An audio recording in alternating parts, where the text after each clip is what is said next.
Right, we are live. Hey guys, how's it going? Welcome back to the Kiwi Lads channel. We are back for another match of the Rugby Championship, and the competition certainly hasn't started in the way that many did anticipate. At the moment, the way that it sits, the Wallabies are number one with a bonus point victory over the Springboks from that first match, winning it by 16, which also got the Aussies the most possible points in the World Rugby rankings. They will still be sitting in 6th, but New Zealand currently in the standings, they are considered number one on the world ranking stage. Looking through at the starting lineup for this match of the Argentines, they are defending their home turf here. They've got a pretty decent record up against New Zealand as of late in New Zealand, but in Argentina, it is a slightly different story. Mako Vivas in the front row alongside Julian Montoya, a hugely experienced man in this Argentinian lineup. He will look to be having a big game here for this match. At Cordoba, Delgado, he slots in at number 3, so no Thomas Garchot. And some of the stats that man put in last year for the Rugby Championship are extremely impressive. We'll be looking all through those in the later stages of this build-up. But there are certainly some big guys missing here for this Argentine lineup. Franco Molina, alongside Pedro Rubiolo in the locking duo. Pablo Matera at number 6. He was a top performer from 2024. Marcos Crema at number 7. And Joaquin Oviedo. She had a pretty solid Rugby Championship last season. Means that Juan Martin Gonzalez, he will be making his way off the bench rather than starting a very intriguing Argentinian 4-pack. For this match, in the 19 combination, it will be Gonzalo Garcia as the number 9 with Thomas Albanoz at 10. A dangerous duo. And that's the thing. When you look through at this past Argentinian lineup, this isn't really what we're used to seeing in that 9-10 channel. But it does not mean it won't do well here. Santiago Shoka Perez alongside Lucio Cinti in the midfield combo. Delgi out on the left wing. Many wanted to see Mateo Carreras, definitely because of what he did last year for the Rugby Championship. Definitely up against the All Blacks too. Rodrigo Isgro out on the right wing, and Juan Cruz Malia, he is there as the number 15. In the All Blacks starting lineup, it will be Ethan de Groot, Cody Taylor, and Fletcher Null as the front row. No Tyrell Lomax for this game due to his injury, but he should be back maybe potentially by those games. Up against the South Africans, Scott Barrett returns from his calf injury. He will be 4 alongside Fabian Holland, who had an outstanding July international period for the All Blacks there. Tupavai returns at number 6 after his head knock. Duplessis Karefi gets the start at number 7, and Adi Savia slots in again as the number 8. Cortez Ratma and Bowden Barrett as the 19 combo. Cam Roygaard out with his injury, and the to-be-determined date still on that one, whether or not he will be back for South Africa. We are yet to know, but maybe the Bledisloe matches is when we see Roygaard. Once again, Geordie Barrett and Billy Proctor, they will make up the midfield with Rico Ioane, Sever Reese, and Will Jordan. So actually the most experienced back 3 that the All Blacks could have put out there is what they've gone with for this match. In Argentina, so Scott Robertson, he's received some criticism, some praise throughout this week as well. It's a very stock standard New Zealand team in a lot of people's eyes, but the thing is, this side has to get the job done here, and if they can do it by more than 17 and get a bonus point too, they will be sitting number 1 in the overall standings for the Rugby Championship. But looking through at the chat, of course, after that upset earlier on, there's a bit of confusion around this Rugby Championship competition. There we go. They're just doing a poll at the moment in terms of who will win the Rugby Championship. I know 100% that now, with that loss to South Africa, they will become a bit more of an underdog throughout this one. But yeah, I'm looking forward to seeing exactly how they go and how they answer back in the second match. Sitting on the fence, says Nars Williams there. And also, good morning, Irish says Blues Nate, welcome in. And what ranking is the Springboks now? They are ranked number 3 in the world. Now, they can actually go up to second ranked in the world rankings. That is if Argentina beat New Zealand by 16 or more today. But if they are unable to do so, if they just get the win, New Zealand stay 1. And if they, of course, New Zealand win, they will be number 1 as well. We have got their Aussies with stunning congrats. And also, I still got mad respect for Pablo Matera, since because he played down here in New Zealand. Yeah, he did have a little bit of a stint at the Crusaders, got himself a nice big mullet. Really embraced that kind of New Zealand culture. We have got there what happened to the Springboks. They started the match extremely well. 22-0 they were at one point, and then from there, 38 unanswered points going in favour of the Australians, which was just really confusing. I talked about it in the review. I have no idea how it happened the way that it did, but it did. And Australia, they seemed to just launch in that second half. And winning for the first time at Ellis Park, or in South Africa for this location in about 60-something years. Which is absolutely insane. What time's kickoff? Kickoff will be in 1 hour's time. So it's a little way until the start of this matchup, but we have got plenty to look through, plenty to talk about as we head towards the kickoff of this contest. We have got their All Blacks will do it unless they have a really big wobble. And also we have got their Chirpads, and also we have got their good morning, Kiwi lads. Says Karatiana, welcome in. Hope you're doing extremely well. Good morning, you walking tripod, says Chad. Hello, Chad. And also we have got what time is kickoff? Kickoff will be 9:10 a.m. New Zealand time. It will be 11:10 p.m. for you guys in South Africa, so quite a late start for this match. Looking forward to another great match, says Jan Lu. And hi, everyone, says Lilia B. And also, did you listen to Arassi's post-press conference? Not yet. It's definitely on my list of things to do. By the sounds of it, he wasn't too happy, though, with the way that the Springboks were able to play. And we have got there, hi, says Ruane. And also, missed the first half, so I wouldn't know how it happened either. To be honest, first 20 minutes, the Boks looked dominant. They were doing a lot of things right throughout that period of time, scoring 3 tries back to back to back. And then from there, 6 unanswered tries coming for the Aussies as well. But I do see there who wins the Rugby Championship 2025. At the moment, the poll says 4% on Sky Sport for who will win in favour of the Springboks. That, I think, should be a lot higher. At the end of the day, it is one loss. They come into New Zealand strong. It could certainly change the competition. Go the Pumas, says Carlos. And we have got their New Zealand ref penalty count against South Africa. RF did great for the Boks, says K7. So in the end, the penalty count was 10-4 against the Springboks. But from what I've heard, in terms of from South Africans as well, a lot of people are saying it wasn't actually the ref's fault. They just said South Africa took their foot off the gas and got outclassed in the second 40 minutes. But if you have to try and blame something to make yourself feel a little bit better about a very lackluster and worse half of rugby we have seen from South Africa in quite some time, you can blame the ref. But at the end of the day, I don't think it changed. Like, the fact that Australia's tries came from South Africa's errors is another factor. You know, that last one, Andre Esterhuizen, if he hangs on to that pass, South Africa score, but instead juggles it, gives it to Tom Wright, who runs the full length of the field after getting around Damien Willemse and scores himself to extend that lead. We have got there, can they become number one?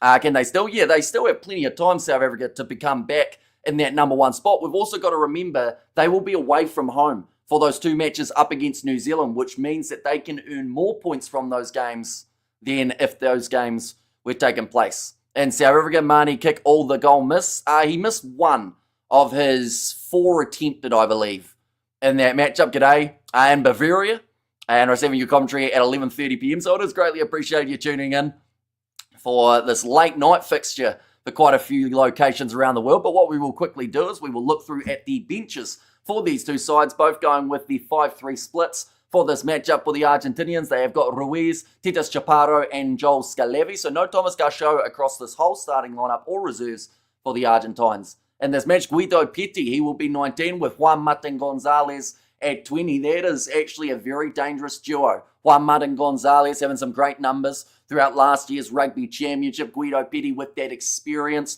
to come in off the bench later on. Benitez Cruz, Santiago Carreras, and Picaro there as the number 23. For New Zealand, it will be Samisoni Tolkiaho, Ollie Norris, and Pasilio Tosi, a combination that Scott Robertson has been building upon throughout 2025. Patrick Tuipulotu there as the number 19 with Sama Penny-Finau slotting in at 20. So they haven't got, I guess the thing was, it was either going to be Simon Parker or Peter Larkai if they were going to add someone into this All Blacks environment, mainly because of the injury of Satiti, but he has gone with the stock standard of what we have seen throughout the July internationals. Finlay Christie comes in as the injury cover for Roygaard as well as Hotham. Anton Leonard-Brown at 22 and McKenzie at 23, so going with the more experienced options off the bench for the backs as well. We have got there, I'm still not a Bok fan, and all 6 tries were from Bok era, says Jimbo, which is something that I think not many people are mentioning about. But looking back at them, like, that skip pass that Marnie Libok tried, breakaway try for the Australians, drop ball down the other wing that led to Australia breaking away and scoring. Like, the thing is, there were certain elements of that game where it was just a little bit too, I don't know whether it was casual from South Africa or something just wasn't quite clicking with their backline compared to what we saw throughout the first 20 minutes where they looked absolutely lightning quick and on fire. Arasi took full accountability, used a few choice words to describe their performance. Sia looked completely defeated, says Lilia B. And also, I don't know what was said during halftime, but it did not help at all. Says X. And when it's kickoff, it is less than an hour away, but it is sitting around that kind of 58 minutes or so before they take to the field. We've still got plenty to look through, though. The Rugby Championship from last year in terms of the statistics for these two sides, there is plenty to break down heading into this fixture. We have got their box have too many players to choose from. This highlights complacency, says Michael. And this is going to be big, says Tamahe. And also we have got their bot fan here. Ref was absolutely fine. Wallabies showed amazing character and great talent over the last few weeks. We played way too loose and tried to score from everywhere, abandoning our structure, says Pai or Pai Tai, I should say. Yeah, like I just feel like it seemed like after those first 3 tries, South Africa took the foot off the gas and went, we can score any time we want to here.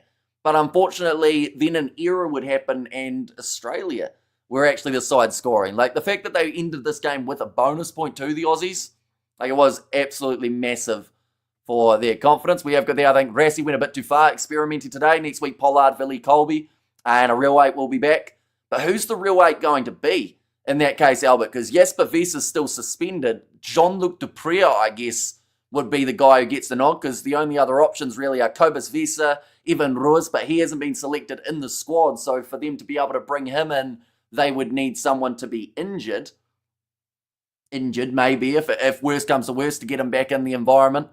So tell me, Hamish, did you see that one coming? I certainly didn't. A whole nation is in shock, me included.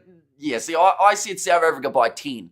As my prediction, and I did get told that I was being too optimistic for Australia, but in the end, Australia won by 16, which is just absolutely insane to say. Wallabies destroyed the box at the breakdown, says X, and Oz were battle-hardened. It's like a State of Origin series, then an Oz team picked to play the Kiwis straight after, battle-hardened from the Lions series. And also we have got their ABs have a hard task in front of them. Experience and coolness within the ABs will prevail, but Australia will be on top of the table. Oh, did you mean for it to rhyme? Because if you did, round of applause for you.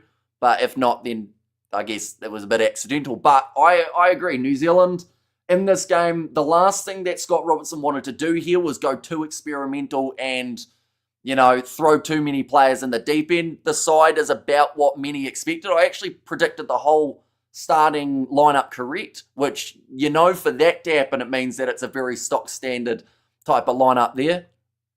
We have got there, can you see the All Blacks games in New Zealand on public TV? I believe they have them on Prime a little bit later, but not live, unfortunately, just on Sky Sport. Hope Damien Dialende will be back also next week.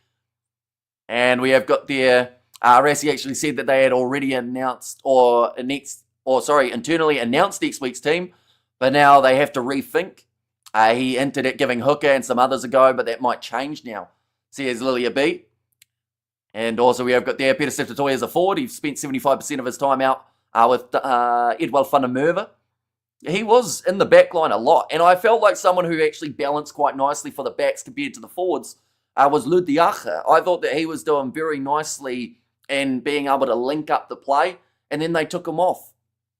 We have got there Nice Shirt and Tie Bro, says Andrew. Do appreciate that a lot. But we will be looking through at last year's Rugby Championship. First of all, for the away side, the All Blacks, they did have that opening contest up against Argentina, which was far from perfect. They actually, the thing is, statistically, they did all right in that game. But Argentina, scoreboard-wise, getting themselves that big win, 38 points to 30. It was actually Augustine Crevi who scored the match winner for them.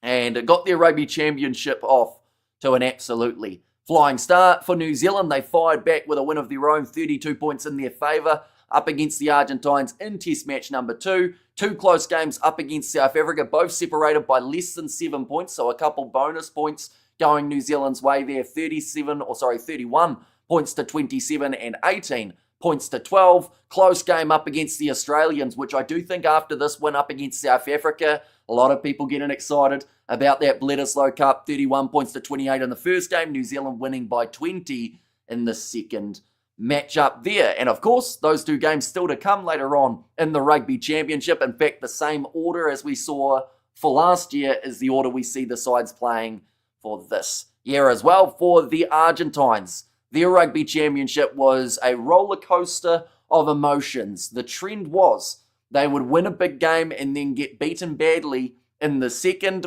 That trend kind of changed for their games up against Aussie. As you can see, 20 points to 19 win for the Wallabies. And then one of the biggest, if not, I believe actually the biggest win for Argentina over Australia in history, 67 points to 27. They then went on to beat the South Africans. So a 2-match winning streak in the middle of the Rugby Championship for Argentina. But then that last game, 41 points to 7. They did finish not too badly in the overall standings of the Rugby Championship. This was 2024's table. South Africa won the comp with a 94 points differential. New Zealand, they were second, 3 wins, 3 losses. The 2 losses to South Africa and also one to Los Pumas. Argentina also went 3-3, but the difference was the bonus points. New Zealand, because they were able to get themselves bonuses up against South Africa in both of those matches, boosted them up that little bit more. Australia, bottom of the bunch. They have already got as many points as they had for all of last year's Rugby Championship from their opening contest, which does mean this one could be very unpredictable. Few curveballs still to come, which will make the competition extremely exciting. You get bonus points every once in a while in this comp. 1 for being within 7 if you do lose a game, and 1 for scoring 3 or more tries than your opposition. It is different to most competitions around the world where if you get 4 tries, you get that bonus point, win, lose, or draw. But in this case, 3 or more than your opposition is what both these sides will be aiming for today. The chat is going at 1,000 miles an hour at the moment. Of course, we will try our best to read all of them. And also, I do want to mention after the live streams, if the chat has been going too quick and I've missed a lot, I do go back and read the ones that I did miss out on. Rassi will put Dracus Duplessis in the team for us next week. Well done, Wallabies. Badly hurting Bok. Says Pike Tai. And also we have got the midfield line-out was a surprise again. What do you make of that? That to me just seemed like a last stitch. We'll see what happens from the South Africans. I would have liked to see them, if they were going to incorporate it, use it in about maybe the 50th minute rather than at the time when they had already pretty much lost for that game. But once again, it's a different tactic. Not many sides are using it. Perhaps if they had used it earlier, could have been effective, but Australia seemed to defend it not too badly. And well done, Wallabies. Record-breaking win in our fortress. Loved it. Go the Bok next week, says Dean.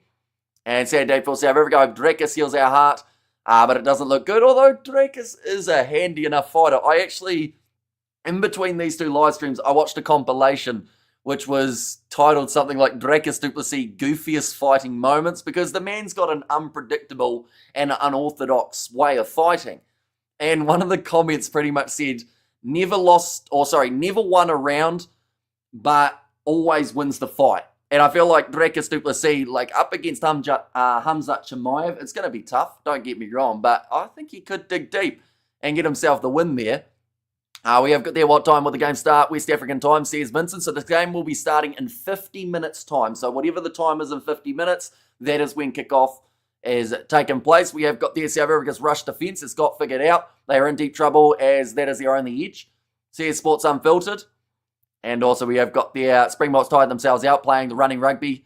Stick to playing for scrum penalties, says Sports Unfiltered. And also we have got their Morena Hamish. Well done, Australia. Kikaha All Blacks, says John.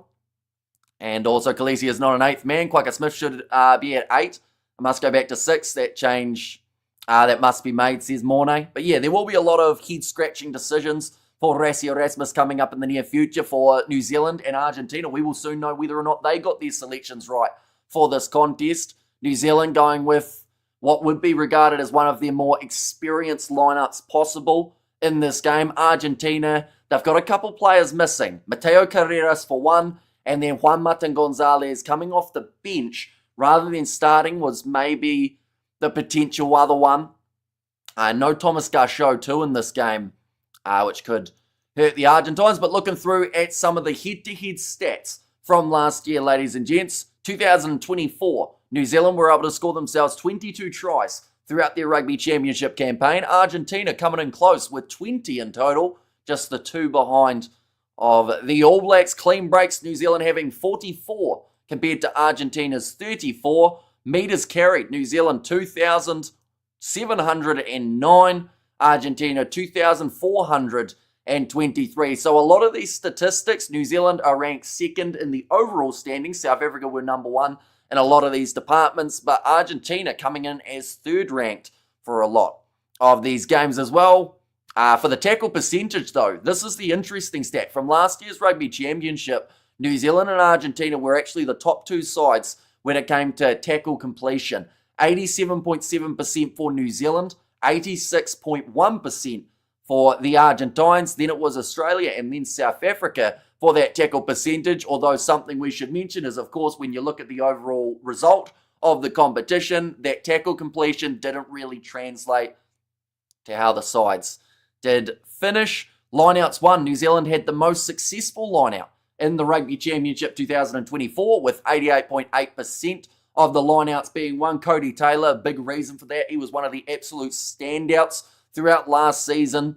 And then Argentina, they had the lowest rated lineout in percentage with 84.1. Having Julian Montoya, though, for this game, I do think will certainly help them out. He's a beast when it comes to the turnovers as well. We got Linden has said come on the ABs, and a young side will not be scared to deal with New Zealand, says Tiger XI. Exactly right. A lot of these guys will come into this game with, of course, high expectations for themselves, but they will know this game is one that will be an absolute battle out there on the field. New Zealand will want to prove something here, and now that they've seen Australia get the win, they will know that those games up against South Africa become more and more crucial in regards of whether or not the Rugby Championship can be won by New Zealand. Like, they will have to beat South Africa twice on New Zealand soil, but there is a chance that the Box can get one of those two, and then it all comes down to those bonus points and what happens in the Bledisloe. So there's still a lot to come for this Rugby Championship. South Africa has a win rate of 55% against good teams since 2019. Hardly permittable, is it? CS Sports Unfiltered. What time is Drakis' fight? It will be at, I want to say it's like about maybe 6 or 7 a.m. South African time. Did you even sleep? I did not sleep, no. We've been up all night. First match that we did was Australia versus South Africa, which of course was an absolutely wild affair. And then we're ready for this one before the Carling Curry Cup tomorrow night between Bullant and also the Bulls. We have got there, Hamish, if you could narrow our loss down to one thing, what would we do, or what did we do wrong versus Australia? Honestly, the one thing I would say that let South Africa down, of course there were a few things across the board, but the biggest one for me was the errors that led to tries. Like about 3 or 4 of Australia's tries came from simple mistakes that South Africa normally wouldn't make. And sorry, Hamish, we're chatting about Springboks game. I think Los Pumas are going to win this one by 12, says Lilius. So going with a big prediction there. Up the Pumas, says Tim there too. And also welcome in everyone. Welcome World Rugby, or welcome Rugby World, says Blues Nate. But what we will quickly do, ladies and gents, is look through at the July internationals for these two sides and check out a bit of the form that they have been in. So the British and Irish Lions, they were defeated by Argentina before their tour got underway. Now, it was that game as well as, of course, that very last game up against the Australians. Those are the only 2 games that the British and Irish Lions lost throughout their tour. In general, of course, some people would argue that that game wasn't a part of the British and Irish Lions tour and more so a warm-up game before heading to Australia, but Argentina will certainly claim that as a big win. They were beaten by England in both of their next 2 games. It was a low-scoring first half in that game up against England for test match number 1, and then second half happened. England just ran away with that game. 22 points to 17 was the score in the second. That was due to a later try scored by the English to get the win. They were able to beat Uruguay, though, in their other contest, 52 points to 17. So coming off a win, heading into this Rugby Championship, but a real mix of opposition skill and level that we have seen Argentina face off up against. This game up against New Zealand, they have got what Scott Robertson would consider his best. So we'll see whether or not Argentina can handle it for this match. New Zealand, they had a successful series up against France in terms of results. Maybe not so one-sided as some did expect. 31 points to 27 in Test match number 1 up against a valiant young French side, whether that was Gilliard or whether that was maybe, you could say, Gabin Villiers. He was one of the standouts throughout that contest. Just seeing some really good depth at the moment for that French side. Second match was a bit more one-sided, 43 points to 17. Ironically, that was actually the game that took place at Sky Stadium in Wellington, the location where New Zealand have really struggled throughout recent times. That was actually where Argentina beat them last year for the Rugby Championship. And then 29 points to 19, the third match to secure 3-0. But it definitely tested New Zealand in maybe more ways than they expected for those July internationals. But at this point in time, this is, of course, the result that we've seen for this round of the Rugby Championship. The 38 points to 22 win for the Australians over South Africa, also receiving the bonus point for that one. But New Zealand coming as favourites here up against the Argentines, $1.30 compared to the $3.50 underdog of the Argentines. I believe Australia were a little bit more of an underdog than Argentina are here. So it could be a round of maybe the upsets if Argentina can fire. In the chat, we have got there any Big Ben pies today. Probably not, I don't think. I ended up having some chips earlier on, though, which I feel like are another kind of Kiwi staple. Ignore Argentina results versus a weakened England. Argentina will be a lot stronger, says Lyndon. And it does seem to be with Argentina.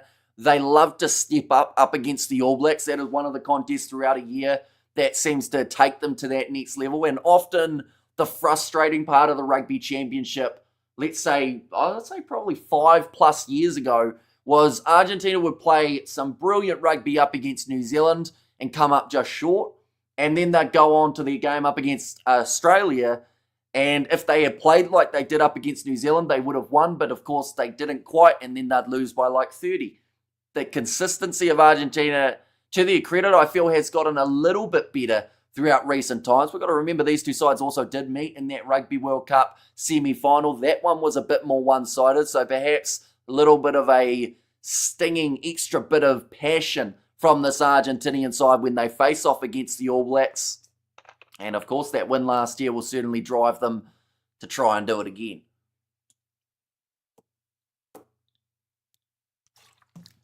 I'm already close to losing my voice. We have still got 40 minutes left before this match does get underway. We have got there, normally I back the Pumas, especially when New Zealand play, but if the Pumas beat New Zealand, this competition is wide open, says Xander. And I would appreciate if Rusty stops the experimenting now. It's getting ridiculous, says JP. And also we have got there, what did your mum think about the team, bro? Says Andrew. Now, that sounds like your mum joke, but it's actually not, because of course she did do that All Blacks rugby, or their All Blacks initial squad prediction for herself. She pretty much said what I have said about it, which is it's about what you'd expect. There aren't really many curveballs whatsoever, and the fact, like I said, that I could predict the whole starting lineup correctly tells you that there weren't any surprises across this side. And if it wasn't for not knowing that Wallace Satiti was out with an injury, we could have been a lot closer to the whole lineup being correct. Nice tie and share. Amos Sharp says major 0. Do appreciate that. And Argentina by 12. That seems to be a common number. It seems to be anyone who's backing Argentina to win is backing them to win by the 12. So a decent scoreline could be on the cards for the Pumas in that case. What time's kickoff? Kickoff will be in 40 minutes time, 9:10 a.m. New Zealand time, 11:10 p.m. for you guys in South Africa. So a pretty late night one in that regard. We have there covering Women's World Cup next week. I haven't completely worked out what to do there, because mainly there are overlaps with the Rugby Championship, and I feel like it would be a bit rough to not do the slightly more important Women's World Cup games, because, of course, the Rugby Championship is the main one that we do cover. Some reckon it's Tony Brown's fault. Only reason I would agree is because I want him on a plane to the All Blacks sheds, says Mr. All In, and also Hamish Longtime, says Jeff J. Welcome in. Hope you have been doing well. It's been a little while. But yeah, I hope you are excited for the Rugby Championship to be underway. I've got there as well. Tell you what, the chat is going very quick at the moment. Everyone is in a very talkative mood, and it is greatly appreciated.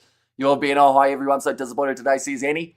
And also, hi Hamish from the UK, what's your prediction for tonight? So my prediction I will go with the same one as I went with on my preview, which is 35-22 in favour of New Zealand, but I would definitely take my predictions with a pinch of salt because I said South Africa to win by 10, and they went on to lose by 16. So I guess it just shows the unpredictability of this competition. For me, box that didn't come off today was Farsi Damien, and our backline defence was disorganised, says Albert.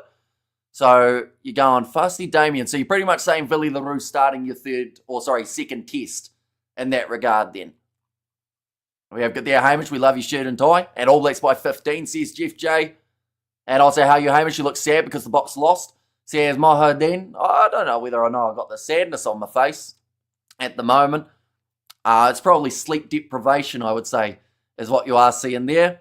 Whoever's back in Argentina never watched rugby. New Zealand are back to trust. Are they going to smash them boys, says Solomona.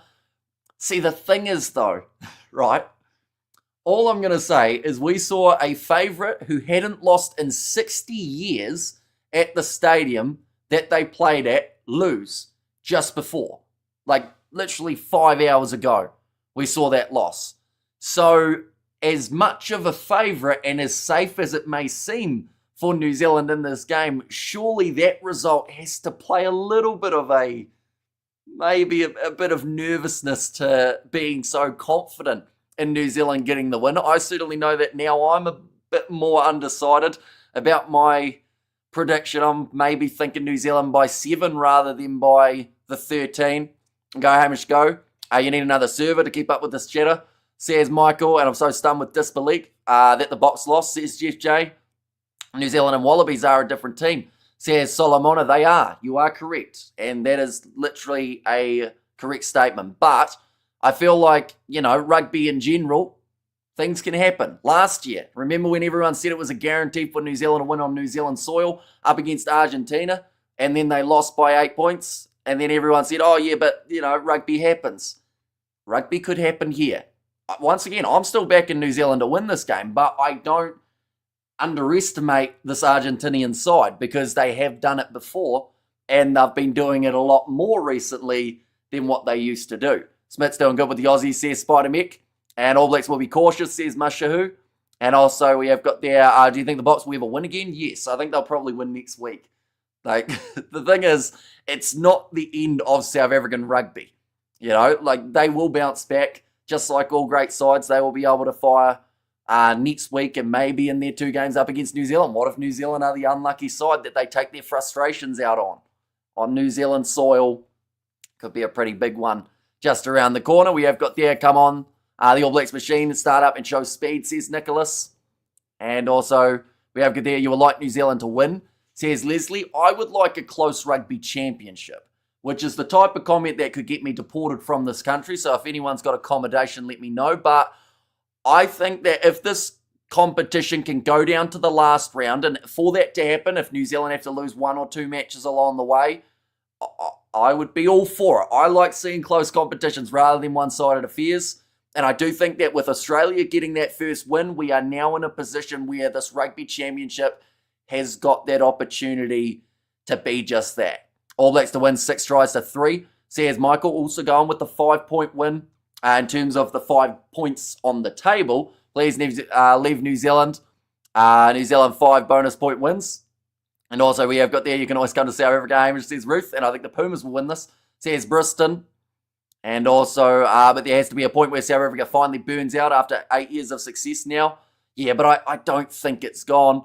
Yes, I'm right, you wouldn't New Zealand. You wouldn't New Zealand to lose today, says Leslie. I think I roughly know what you mean, even though I think a couple words were missing in there. We have got their Pumas fire on all cylinders at the start of the Rugby Championship, then fade away in the later part. So tonight they'll be on their most potential, or their most potent, says Roger. And also Los Pumas versus ABs like aliens versus predators. Question is, who will win? But now, what we will do, ladies and gents, is we will look not just to what is happening now in the Rugby Championship, but more so what is coming up in this competition. Of course, this is the first round of 6. Next week, we get to see rematches for these exact same sides going head-to-head for the second contest in the kind of break period. That is when we normally see sides recover that little bit, but a 1 week break and then you're straight back into the action. Argentina taking on the Aussies, that is in Australia, and then New Zealand on New Zealand soil taking on the Springboks at Eden Park. That is definitely a game to watch out for. That is match, some would regard, of the competition. There's so much more on the line than just some points. On the table, the two last rounds, New Zealand will be defending their Bledisloe Cup. South Africa will be going head-to-head with the Argentinians.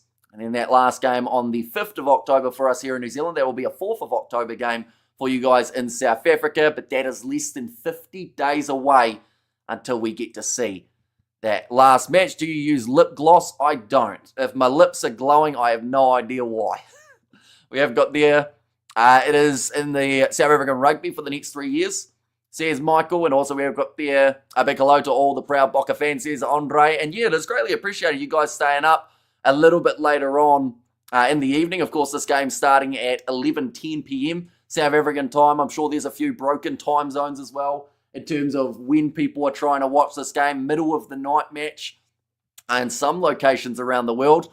So yeah, it is greatly appreciated you all being here for this one. Looking forward to this one. I think it will be close. We've got to go with New Zealand despite my love of an underdog. Says Akaris there. New Zealand will win by 40. Says Pepe. And also a win by the All Blacks would be good in preparation for next week, says Mashihu. And I do think if we see New Zealand win here, there is a chance that we see a slightly more experimental side next week from Scott Robertson. I don't see him going too crazy, though, with the selections as of yet.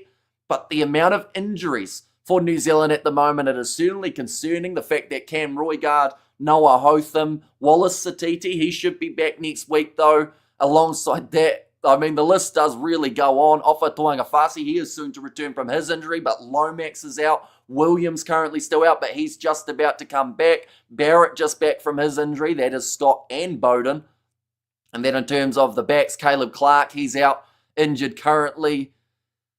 It's a long list at the moment for the ABs. Will you be watching or streaming DDP versus Hamza? Originally, I was going to be looking to do a stream for it, but I've learnt since then that I have got a late lunch, early dinner birthday for my granddad. We're going out for a meal, and that's going to be round about the time that they're fighting. How about eyebrow highlighter? Nah, I think it's just the lighting maybe that makes it seem like my face is shinier than it is, or my kind of lips and whatnot. I haven't actually looked that closely at them, though, to try and work it out. Is it okay if I watch this match after our disappointing loss earlier? It's either a New Zealand loss or Drekas win. That'll cheer me up, says Krishna. Well, maybe you can get both in that scenario. But it is still greatly appreciated you watching. I know that there'll be some people who are really stinging from that game, definitely after the way that it started. But once again, the Boks will be back. This is not the end of their Rugby Championship by any means, and they can still go on to win the whole thing.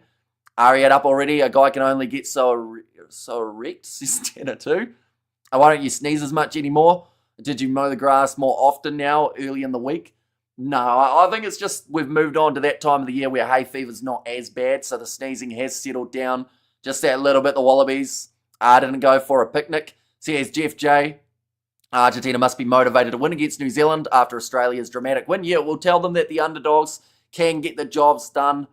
Speaking of underdogs, there are a few of them throughout November, Wales being one. They finally broke their losing streak. Their first match of the November internationals, they will be going head-to-head with the Argentines. Then they play Scotland the week after, and then England, the rematch after being 2-0 down in that July series. They will take them on at Twickenham and see how they go for that contest. I should also mention, at the end of that one, maybe about less than a month later, we are going to get to see that Rugby World Cup 2027 draw. World rankings are important heading into that one. You want to be in the top 6. The Wallabies at the moment are. There are a few sides that could find themselves just gradually either dropping out or working their way into it as we head throughout the rest of the year. For New Zealand, they have got the match up against Ireland, Scotland, England, and then Wales as well. So the Welsh have a pretty tough run in November, but to their credit, they are willing to take on the big sides. They've got New Zealand, they've got Argentina. I believe they play South Africa as well in those November internationals. So they're going to have some big games that are happening just around the corner. Box loss to the Wallabies was similar to their last loss against the Pumas, says Duncan. And the Springboks were bad. And the words of Rassi says, "Hi Lollipop and hi everyone, how are you? Did I miss anything? Nothing at all." Well, I was talking about some stats and whatnot from this last year's Rugby Championship, but probably not that important for this game. At the end of the day, very different look inside, very different competition now compared to where we were 12 months ago. And we have got the South Africans taking today's loss very bad. But the thing is, I think what hurts more is the fact that they had that game in the bag. 22-0. Looked fine, looked like some of the best passing that we had seen from South Africa early on in the game for quite some time. And then something just didn't click for the rest of the contest. Looking good there, mate, says Māori Phoenix. Thank you very much. Greatly appreciated you being here. And we've got Chaos Dragon. Cat wants to know what's up with the spottiness on your outfit. I assume the spottiness is in like the pattern on the shirt. It's not like that I've dotted it with a marker. I'll see if I can. How can I do this that you can see? It's like little. Is it going to focus? It's probably not. It's not going to focus, is it? There we go. It's like it's a little bit more intricate than just dotting myself.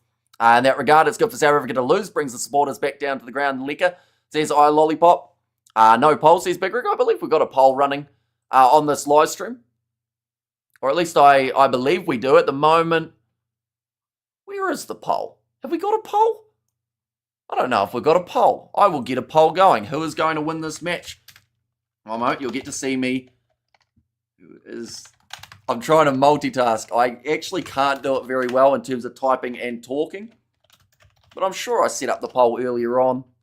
But it must have snuck through the cracks. Unless it disabled it once I ended up restarting my computer. There we go.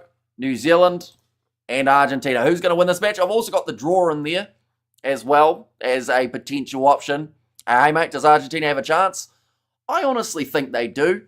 Now, that might get me in a little bit of trouble, but I think that Argentina, because of how they played throughout July, that taught us nothing. They will either go out absolutely firing here and push the All Blacks, or they will allow the All Blacks to control this game. I don't know what happened to the box after the 20-minute mark.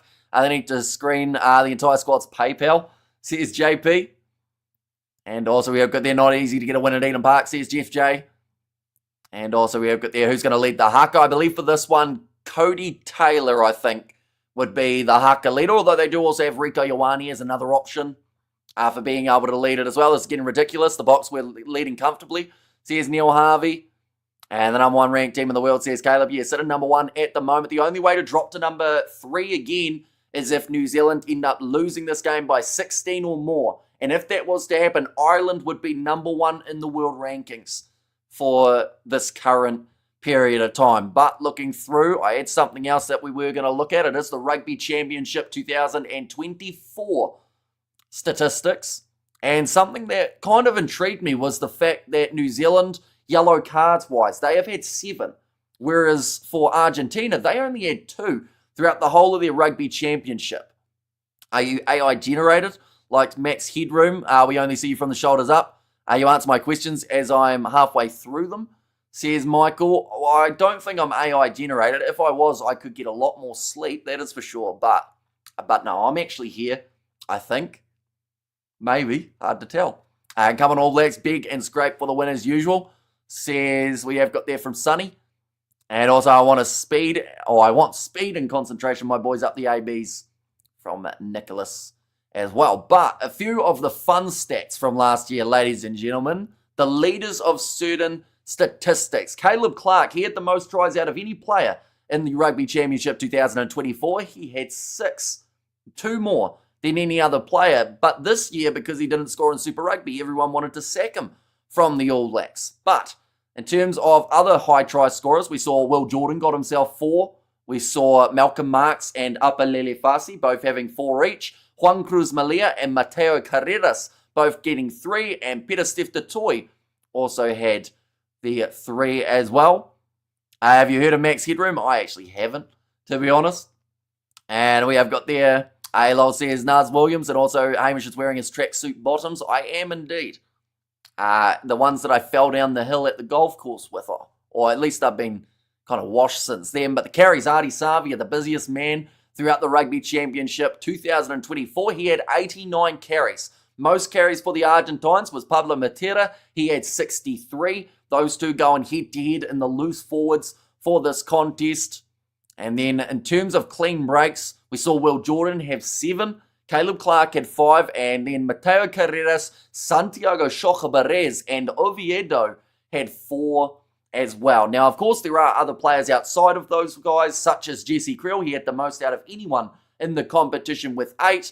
But for this match in particular, we are just looking through at the ABs and the Pumas. Mateo Carreras, he had 17 defenders beaten last year. He is not playing in this match. I don't know if that's injury-based or selection-based, but I have no idea if he is 100% how you don't select that man after last year's performance in this competition. He also had 314 carry meters. For Albanoz, he was able to beat 16 defenders, Savia and Jordan both having 17 respectively, or I can't think of the word, respectfully. I don't think that's the right word though. I think there's like something else, maybe. My brain's gone to sleep. Will Jordan, he had the most running meters out of any player throughout the Rugby Championship, 437, but the most offloads went to Juan Cruz Malia. He had a total of 9. Sever Reese had the total of 8.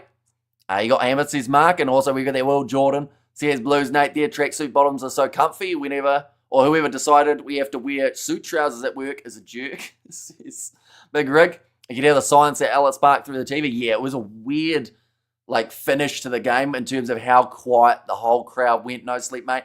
So yeah, JMK. Herreras was terrible versus England, says Jimbo, so they have got him coming off the bench. And Albanoz, to his credit, has quite a few decent stats. Or I assume you're actually talking about Mateo, aren't you, rather than Santiago Carreras. He had 36 points throughout the last Rugby Championship. Albanoz had 44, and Mackenzie had the most of anyone with 62 total points.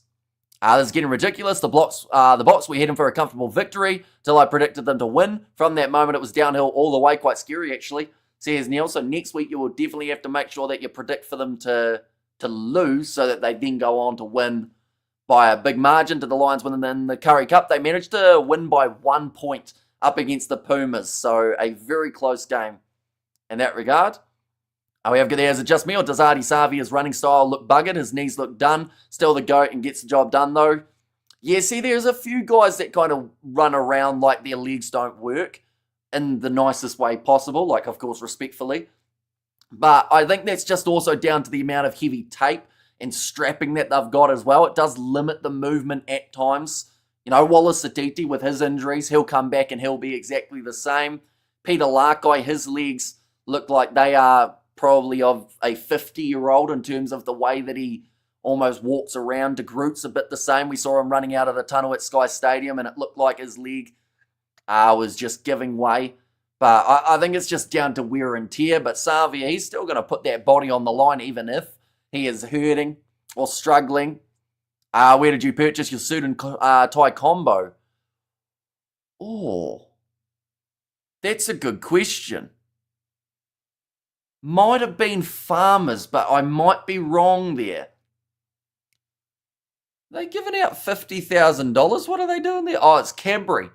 We're going to be in charge of that one. I was thinking surely the TAB ain't doing that. I think the Boks lost because I forgot to turn the light off and I 10 times before I went to sleep.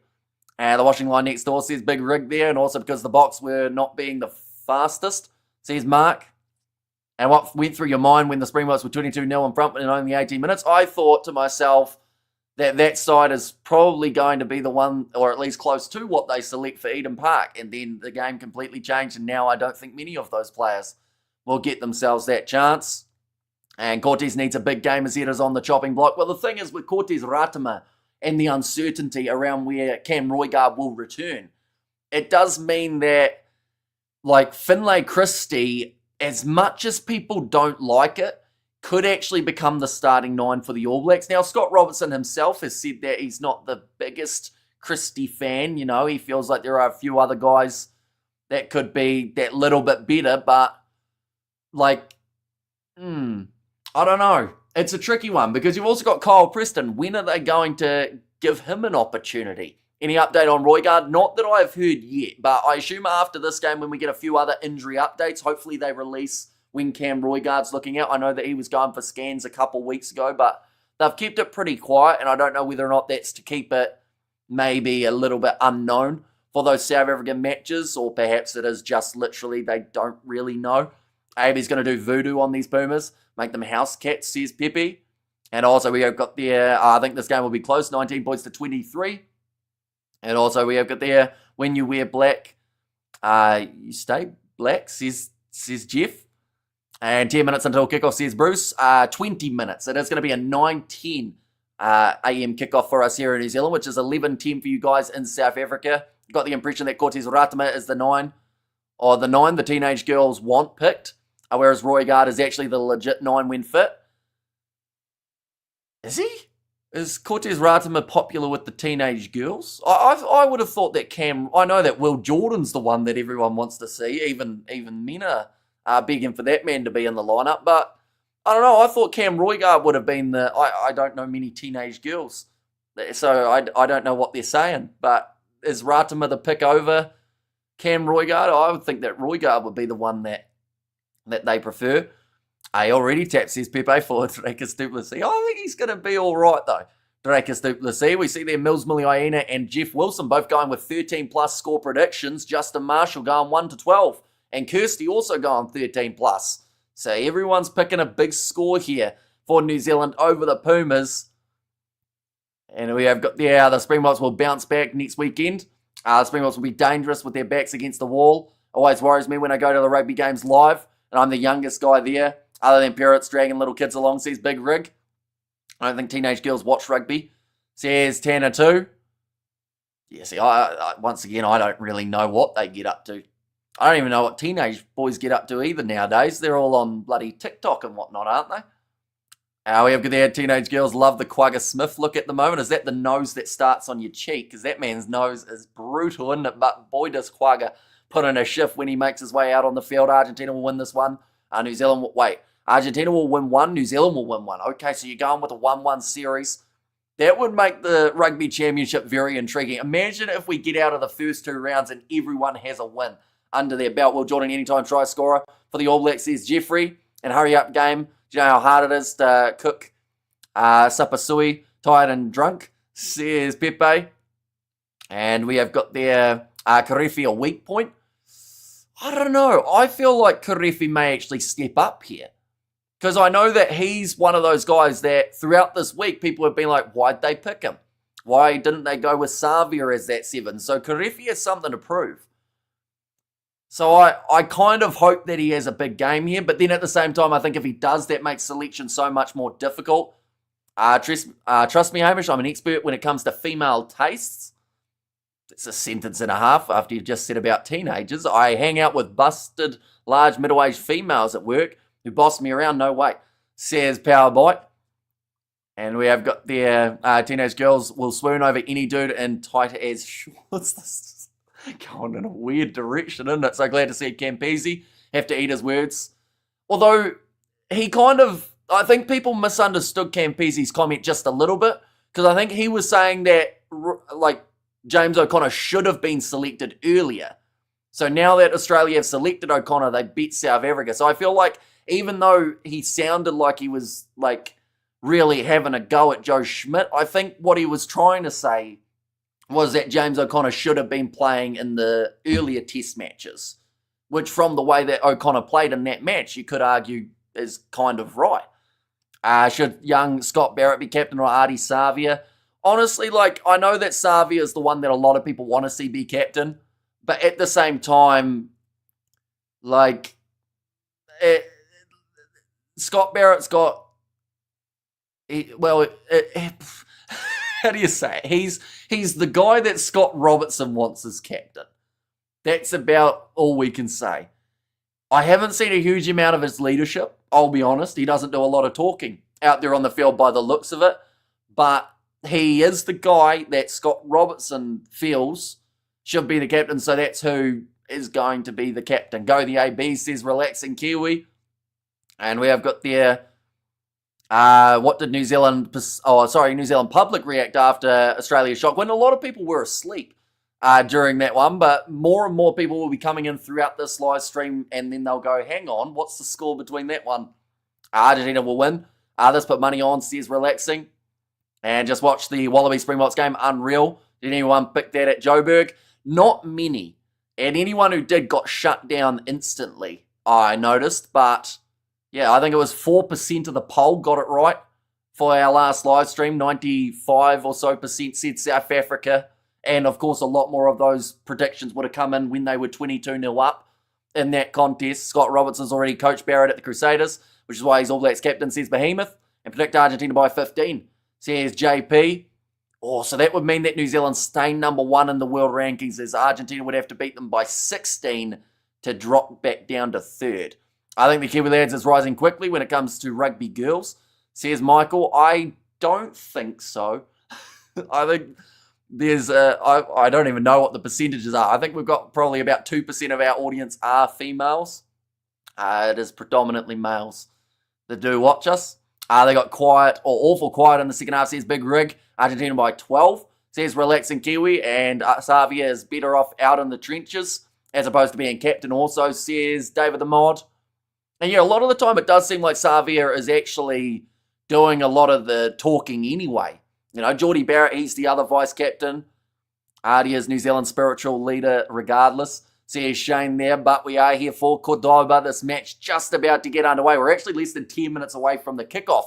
In this contest, the humidity is 46%, but it is sunny and 17 degrees. Proudly part of the 2%, says Lilia there. I will sleep in church, says Pepe, and also I had the box by 22. I was right at 18 minutes, says Jimbo. And Scott Robertson has been coaching Scott Barrett for 10 years, since he was 20 years. Oh, that moved away. 20 years old. Barrett will know the Razor system more than anyone on the team. I predict Argentina win, only because I'm mad box supporter right now, says JP. Argentina by 12, says relaxing Kiwi. We have got there, Hamish, you're looking absolutely hot. Your female groupies are here to support, says Ruth. So that is greatly appreciated. Of course, can we please get Aaron Smith back until the end of 2027? Honestly, he still looks like he can go, Aaron Smith. And if he was eligible for selection, it would be pretty awesome to see him added back in at this current point of time. Of course, there are a few injury concerns in that halfback department. I will mention in the poll at the moment, 69% are going for New Zealand to win this contest. Argentina, they are 26% at this current point in time. And Tom Wright must be fuming that Australia paid Suaalii that money, not him. He's the best Wallabies player, says Ice. And heck yeah, I have to go out to my car, says Mark. 2% more than me, Hamish, says Sai. My money's on the officials these days, says Andre John. You know, though, so far, roughly anyway, the main consensus from that last game was the refereeing was pretty solid as a whole. We have got there, I can get drunk backwards for the box, losing to the Wallabies. And how's our Hamish? Love you back. Says Gert in there too, but we will be looking through at the starting lineups once again for this game. Only less than 10 minutes away from starting, ladies and gentlemen. But Mako Vivas in the front row alongside the captain, Julio Montoya, and Delgado slots in as the number 3. No Thomas Gachot. And this contest, Branco Molina and Pedro Rubiolo will be the locking duo, with Pablo Matera, one of the busier players out there on the field for Argentina throughout last year's Rugby Championship, having the most carries out of any Pumas player. Marcos Crema there as the number 7. And Joaquin Oviedo, that man had 4 clean breaks last year. So keep an eye out for his ball running in this contest. As well, Gonzalo Garcia alongside Thomas Albanoz, who had some impressive stats throughout 2024. Santiago Chocabarez and Lucio Cinti make up the midfield. Cinti scoring in that first match up against New Zealand in the victory in Wellington last year. Batista Del Gui, he will be the number 11. Rodrigo Isgro at 14. And Juan Cruz Malia as the number 15. He will be looking for offloads. He had 9 of them throughout last year's competition and could have plenty more for this matchup. In the All Blacks starting lineup, it is the Scott Robertson special, I guess you could say. Ethan de Groot, Cody Taylor, and Fletcher Null, who came in for the injured Tyrell Lomax. Scott Barrett returns at 4 and is captain, with Fabian Holland slotting in as the 5. Tupovai at 6, with Duplessis Karefi getting a massive opportunity at 7. And Ari Savia, he will be the vice-captain, slotting in. As the number 8, Tupovai, he was absent in the the third match up against the French, but has recovered from his HIA and now is ready to go once again. Cortez Ratama, he will be the starting 9 due to the injuries of Cam Roygard, as well as Noah Hotham. Bowden Barrett comes back from his hand injury. He will be the starting first 5. Geordie Barrett and Billy Proctor in the centres. Rico Ioane back out on the left wing. He also was not playing in the third test up against France due to a tight hamstring. Sever Reese, he is out on the right wing. And Will Jordan, the try-scoring machine, slots in as the number 15. So, those are the starting lineups, ladies and gentlemen. We have got a new channel member, Danusha. Thank you very much for hitting that membership button. We have got to support Argentina, being in España at the moment. Says Bleshin. And also greatest comeback for the Wallabies ever, says Chris Lord. Yeah, it was insane the way that they were able to fire back in that game. Donald has said All Blacks by 20 plus, All Blacks with 20, says Caleb. And ready, steady, go, says Rufa Morena Amigos, says Blues Nate there. And All Blacks by 40 is one of the predictions there. So getting a little bit more in favour of the ABs. But one thing is for sure, they will want to start this match well. Up against England, Argentina and the English both starting pretty slowly for their matches, trying to feel out what the opposition were going to do. Will we see a kicking-orientated game from New Zealand here, or will we see them going all-out action, fast-paced, running rugby to try and wear Argentina down for this first one? Watch Geordie be absolutely mid against real opponents, says Scrotimus. I think he might actually stand out here. Geordie Barrett, I think he was one of the big keys for New Zealand in their backline up against France, who were actually a lot better than a lot of people gave them credit for. He tears it up in the URC for Leinster. And I feel like he has actually got a lot better recently. I'm going to jinx him, though, I will mention. But I think he's got a lot better over the last kind of 12 months than some people do actually expect. But the bright yellow boots for all the ABs. Watch out for the new improved All Blacks, says Jeff J. Christian Leo Willie. I wonder why Razor never played him in the France third test. Yeah, I think it was just down to the fact that they already had some sort of plan in play. Originally, he wasn't going to be in that 23-man side.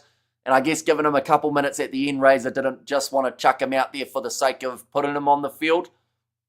We've got to see Charlie Faumuina back. Says Vroom Vroom, it's Razor.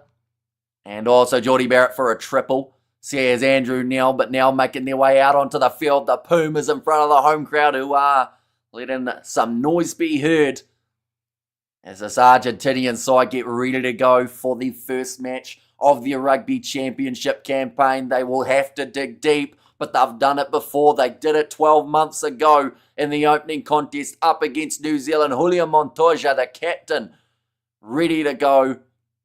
And we will be thoroughly looking forward to this Rugby Championship campaign. 3 wins, 3 losses last year for Argentina, the exact same as the All Blacks, but it was the bonus points for New Zealand that put them in second rather than third. Australia, they have already got as many points as they had last year at this point of the Rugby Championship after just the one game. So that tells you right now, Wallabies have come to play. If these two sides done the same thing, the Wallabies would have given the RG some inspiration, says David the Mod. And good luck to both teams, says Pepe. And also we've got the member again from Mark Roberts. Greatly appreciated there, mate. And Christian is nowhere to be seen, says Dalman. Yeah, he got taken out of the lineup, or out of the squad in general. Simon Parker came in, which makes me think initially that was who Scott Robertson wanted in his All Black squad. But due to Parker's injury, did mean that he had to go with Leo Willie. And to Christian Leo Willie's credit, he actually did very well throughout the matches when he got the chance. The New Zealand national anthem is being sung now. Of course, there will be the Argentine national anthem too, and then the haka. And Kamati, says Anaz Williams there, and crowd very far from the pitch at the Mario Kempes Stadium. Or Kempes, I should say. And so the highlights, Cuzzy Spider Meek, oh my god, call Peter Parker. And also we have got the Argentina win, paying $3.80. Yeah, they are the underdogs heading into this contest, but Australia have proven that the underdogs do still have a very good chance. And manager, I can only watch one stream at a time in Europe. Good night, as I want to watch it, not just listen to it. We'll be home in 10 days. Speak to you then. Says Michael, and watching from Canada, go the All Blacks. says Ed. So yeah, greatly appreciated everyone tuning in from all around the world. I know that there's some random hours that people are watching these contests. Argentina, I believe it is a nice afternoon kickoff over there for you guys in South Africa. It is an 11:10 p.m. kickoff and a nice way to start a Sunday for us here in New Zealand. I think Argentina have something for you, not going to lie. Says I, some Finley Brewis, as a no-nonsense kid of a man. I watch him from South Africa with depression. Says JP. And yeah, of course, this result can play big-time factor in who can go on to win this Rugby Championship competition. It is all on the line here. And Bok Flop supporters, nowhere to be seen in Cape Town, says Reggie. The New Zealand national anthem, it's been sung. Some deep breaths being taken by Rieko Ioane, who knows that this game out on the wing is a massive proving opportunity. Some people still aren't quite keen on that Ioane selection now that Leroy Carter's come into the squad as injury cover for Caleb Clark. Puts that little bit more pressure on him. We have to tell us a nice quick rugby story before things get ugly. Says, cool story, bro. A nice rugby story. When I used to play rugby, it was that cold that there was a mouse that was frozen to the field. That's not very nice, actually. That's I was going to say a fun fact, but it's not fun for the mouse. I'm not good at nice stories. Definitely not on the spot. Stand up when our anthem is sung. But then you'd just be looking at my crotch. And that would be a bit awkward.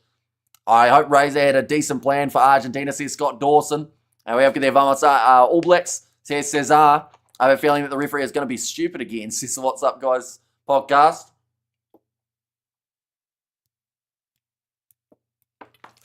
That's not a nice story at all, says Lilia B. I panicked. I was on the spot. Oh, yeah, I've got there. Rico can't pass. There's an ongoing rugby story, says Powerbite 92. Yes, it will be intriguing because, of course, the tactics compared to a 13, when he's out on the wing, he can almost, yes, it's not ideal, but he can almost get away with not passing that little bit more because theoretically he should be the last man in that line with the exception of the inside ball. It sounded like Story Cool Story would tell us, and good story. Thank you. The crowd looks brilliant. They're packed in for this matchup. They will certainly be looking forward to seeing the 80 minutes. Kiwi Blue Water is feral. Don't worry, it is just the bottle. It's some tap water instead.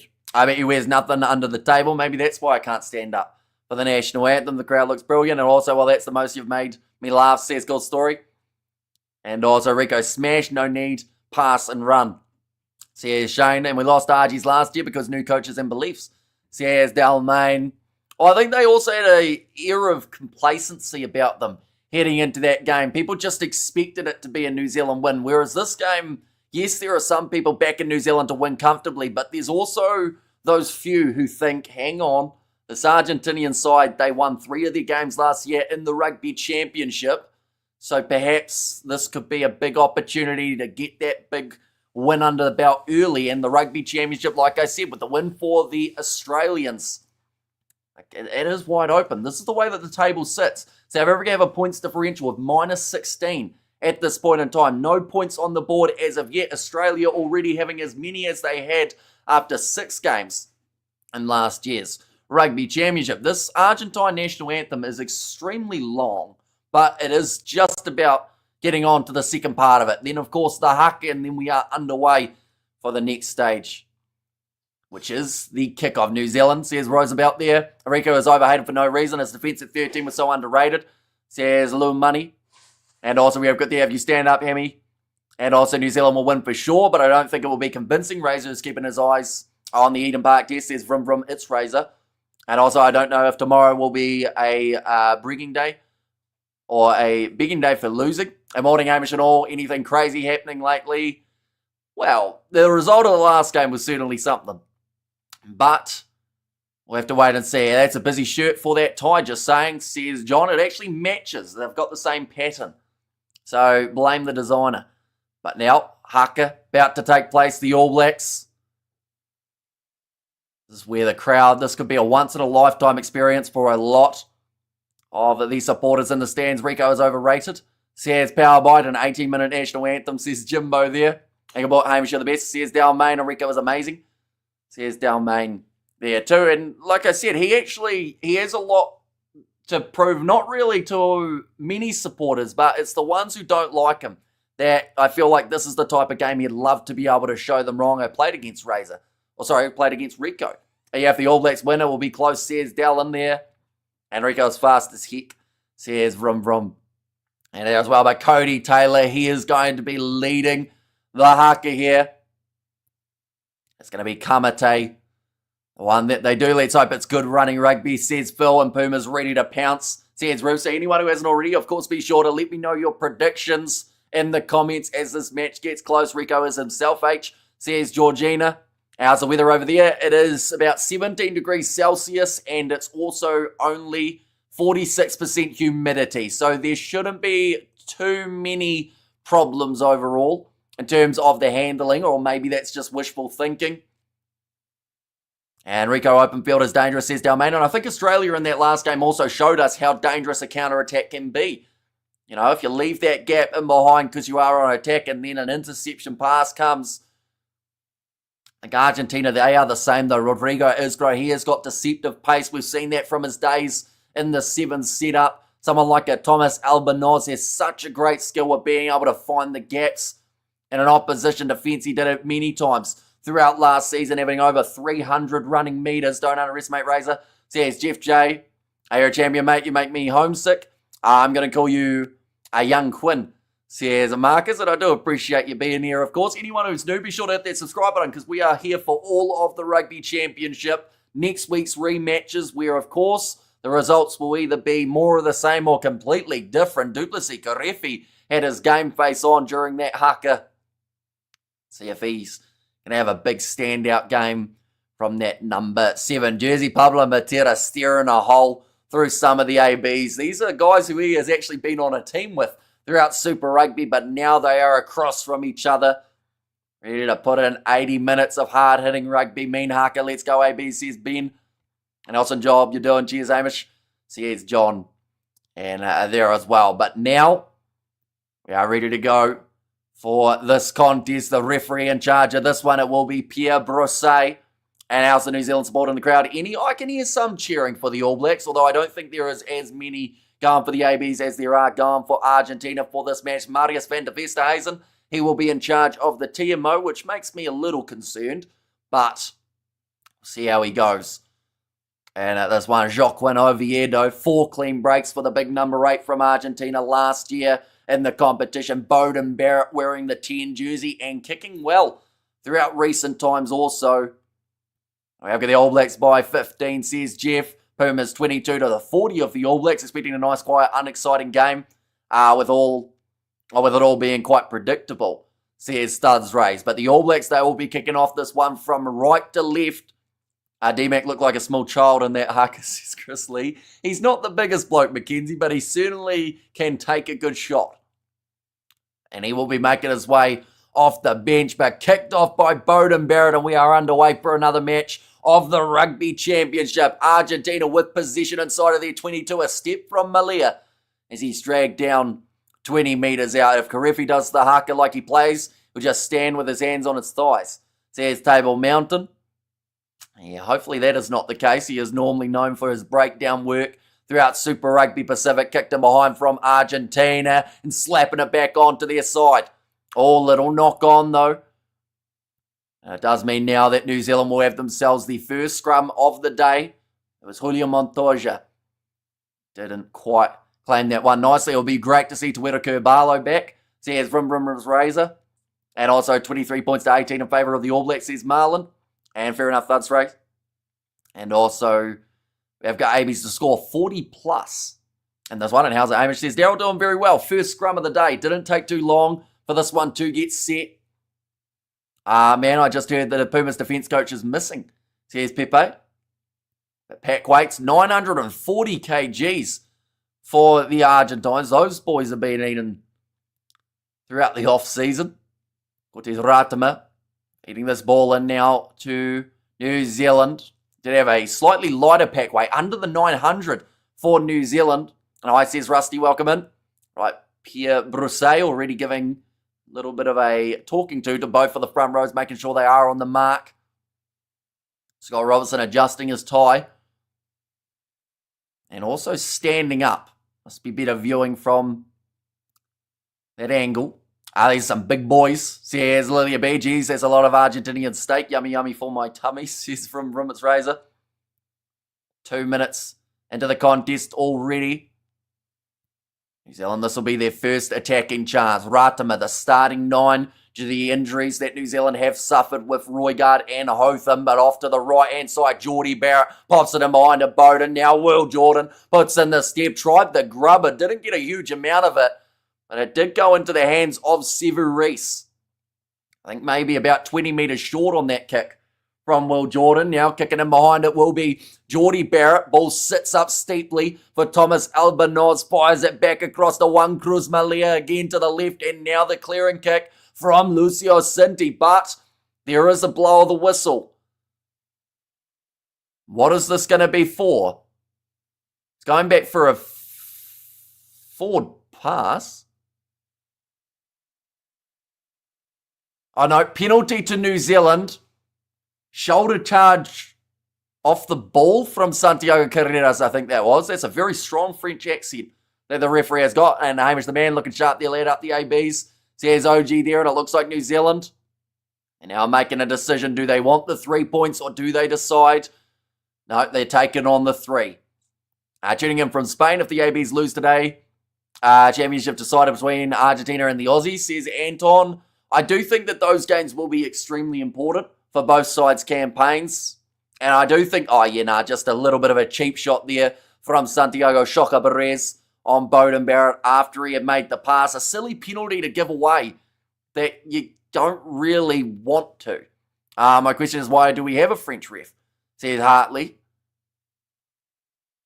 I'm not actually sure, because to be fair, that game between South Africa and Australia was a New Zealand ref, wasn't it? So I guess that's from within the Rugby Championship countries. But in this case, Pierre Brousset will be the man in charge. But Bowden now a chance to line up 3 points early. And straight down the middle from Bowden Barrett. They will take the lead now after the 4 minutes of play. 3-0 for New Zealand. Pumas bought their 80s game plan. And well said, Alexander. Says Andrew there. The Wallabies are back. That's what rugby needs. Shake things up. Now it's going to be kicked off by the Argentines. A good start for New Zealand, being gifted that 3 by Santiago Shoka Perez. But the kickoffs at times were a little bit concerning for New Zealand in the July internationals. It's well claimed by Barrett, who recently returned from his calf injury. Also captain for this game, that being Scott Fletcher-Null. And the start at 3, in the absence of Tyrell Lomax. Cortez Ratima rolling it back and off the left boot. We'll kick this one into touch. New Zealand conceding the line out about 30 metres out from their try line. Neutral referees, obviously. Says 8 days. Yeah. I was just more confused about the fact that Ben O'Keefe, of course, is one of the 4 nations. I guess there aren't many Argentinian referees, are there? Around the place. Nicely taken by Pablo Matera. Going off to the left-hand side, Gonzalo. Quick hands there. Thomas Albanoz trying to break through, but he's wrestled down by Billy Proctor in a strong tackle. Penalty advantage goes against Reece. Wrong side of the breakdown. Grab it in behind. And watched into touch for Bowden Barrett, going back for another penalty in favour, this time, of Argentina. Thank you very much, says Elvis. And also, why don't New Zealanders learn to speak French? There aren't many French people in New Zealand, so I guess we don't really need to. Probably the boring answer. Kia ora, Hamish and Morena, bro. Says Matthew, welcome in. Hope you're doing extremely well. Hamish would have been a good ref. Nah, I'm too indecisive to be a referee, and I'm too easily persuaded. Moanga might be, or much better than Barrett at 10, says Marlon. Looks like Argentina going to be looking to add points onto the board for themselves too. A very fast passing by the Pumas, says Jimbo. Yeah, I think there will be a lot of pace from this game. Albanoz, he was sitting number 4, I think, in terms of the points for last season. In fact, I can find it here. Now lining up the kick. Hits the post. In fact, he was second, in the overall standings. But New Zealand, after a missed kick from Argentina, they will clear the lines with Geordie Barrett. Doesn't find touch with it. Argentina around the halfway line with Juan Cruz Malia, two-man tackle on him by Tupavai and Scott Barrett Garcia. Going now to the captain, Montoya. Garcia across to Albanos. Little bit of a handling error from Oviedo, but it did go backwards. And he managed to reclaim it. Best wishes and play well, ABs. A consistency all round a must and bring home the bacon, guys. And a penalty goes the way of New Zealand again. Quick tap taken by Cortez Ratima, but he wasn't on the mark. I got number 1, says Jacqueline. Do appreciate you being here. And good morning, Amish, says Daniel. Welcome in. But penalty to New Zealand. This one may be a little bit too far out to be able to take the 3 points. So this time New Zealand, I assume, will work their way towards the corner. And exit does seem to be our weak point, says Shane. Kick for touch from Bowden. Barrett does find touch in the end. 5 metres out from the line. It was a decent effort from Albanos to try and keep it in the field of play. Going to see the replay. Just a little bit of a hook there from Albanos hitting that right post. We have got the arcade roof. And don't forget to become and gift memberships, my brothers and sisters, says from It's Razor. Now Fabian Holland claiming the line out. Cody Taylor is closing in on that 100 caps. Now sitting very still here for the All Blacks. Rolling more, breaking off the back for Taylor as he's tackled by Franco Molina. Pick and go round the side of the breakdown from Savia. Ratima clapping his hands, wanting that ball out. Fletcher, no, he's got to be close to scoring, but just 1 metre short, Fabian Holland. Now another pick and go. Argentina, the crowd are getting loud, but Geordie Barrett, wide cutout pass into the hands of Severies from Will Jordan. And he will score the first try, 8.5 minutes, and gets a cuddle from Delgey as he almost accidentally pushed him over a barricade, but re-scores. He's got a great scoring rate for New Zealand. He's a player that some don't enjoy seeing in that All Blacks kit, but it can't be denied that he has got a very good conversion rate when it comes to tries compared to matches. But Bowden Barrett not involved in that one. Instead, it went Geordie to Will Jordan, and then Severies getting the try in the corner. Hello from the USA. Can't watch the match, but grateful for the excellent commentary. Let's go All Blacks, says Oz. We've got quite a few people from the US and Canada on the stream, which is pretty awesome. Severies scoring the run-in try. And they've talked about that fast start, something that they do want to do. Now Bowden Barrett lining up this one. We have got that tough angle for the conversion, but doable, says Jonathan. Definitely with the way that Bowden's been kicking this. Yeah, it's curling. It bounces off the post and goes over. So now 8-0, or 10-0 for New Zealand. And this contest. Where can I watch for free? Sadly, there aren't many free options for this match, unfortunately. A lot of them are through paid subscriptions. Sky Sport, Stan Sport, DSTV, all do have this game. Good morning, everyone, says Gary. It's kicked off long. Taken now by Rico Ioane. Sitting 20 metres out from the line. Ratima across to Fletcher Null, just creating the angle for himself. We have got there Sever really knocked that one out of the park, I mean. Says Powerbite. And hooray. Geordie, Wills and Reese. Says Sana. That one kicked into touch by Cortez Ratima. Okay, he's trying to ask for a few extra metres from a touch judge. Normally that's the best way to lose metres when you next kick it in to the touch line. Their Spies boys watching the Masters apply their trade. Please tell me someone. It's for the free options. Sadly, there aren't really free options. Unless you've got Prime in New Zealand. I think they show those games maybe a couple hours delay. New Zealand only scoring half as fast as the box. Just saying. Says Studs Rays, but we'll have to wait to see whether or not they can blow a 22-point lead. As it could be on the cards for this game too. Now running forward, Garcia. Oh, this is Karefi doing an impression of someone in a coffin there, having to try and avoid touching the ball. It's going to be knocked on by New Zealand. Oh no, in fact, ball's there now for New Zealand. Now Cody Taylor, across to Bowden Barrett, switches directions and kicks it in behind. Argentina retreating. Taken inside of the 22 by Batista Del Gui, who kicks it high, chasing his own kick and jumps up and claims it. No one there for New Zealand. Garcia, pick and go, short ball from Molina. Garcia lower pass to Albanoz that time. Oh, big shot coming in from Cody Taylor. Thought about the offload there for the Argentines, but hanging on to it. We have got there, which All Blacks have the least caps playing. So the least amount of caps in terms of this lineup, you've got Fabian Holland with just the 3. You've got Billy Proctor with just 5, I believe he's up to at the moment. And then, other than that, like Karefi's got the 3 as well. I think those are the lowest guys in the starting lineup for New Zealand. But another mistake from Argentina leads to New Zealand will get themselves the scrum. And we have got there, that is our man, Will Jordan Ruth, says Andrew. And also RG Scrummy struggling, slow passes and knocks, says Eric. Well, we're hearing a lot of noise there from the crowd, perhaps. That is from Cody Taylor hitting him a little bit later in the shot of Albanoz. I don't believe they're going to be checking it. Cortez Ratama to feed this ball in. New Zealand have had most of the possession throughout the first 12 minutes of this contest. And I would laugh so hard if we lost, says Pepe.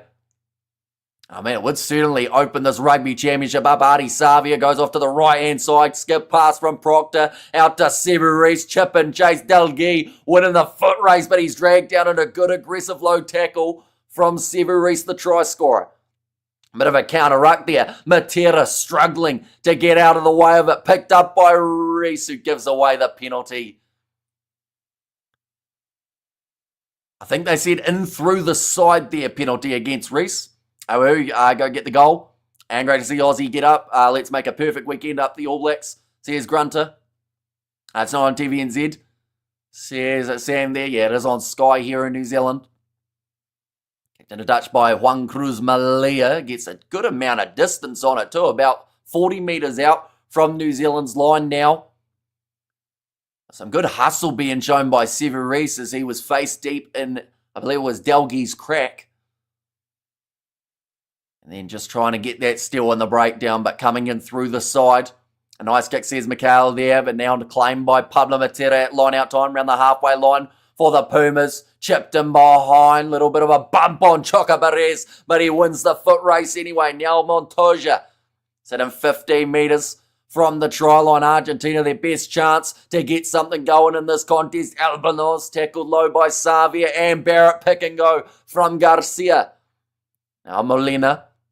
Another pick and go again from Argentina. Seems like a decent tactic for making a couple metres. Each time that they do it, round the side, it's going to be the big man Delgado. Thanks for UCF Rewi.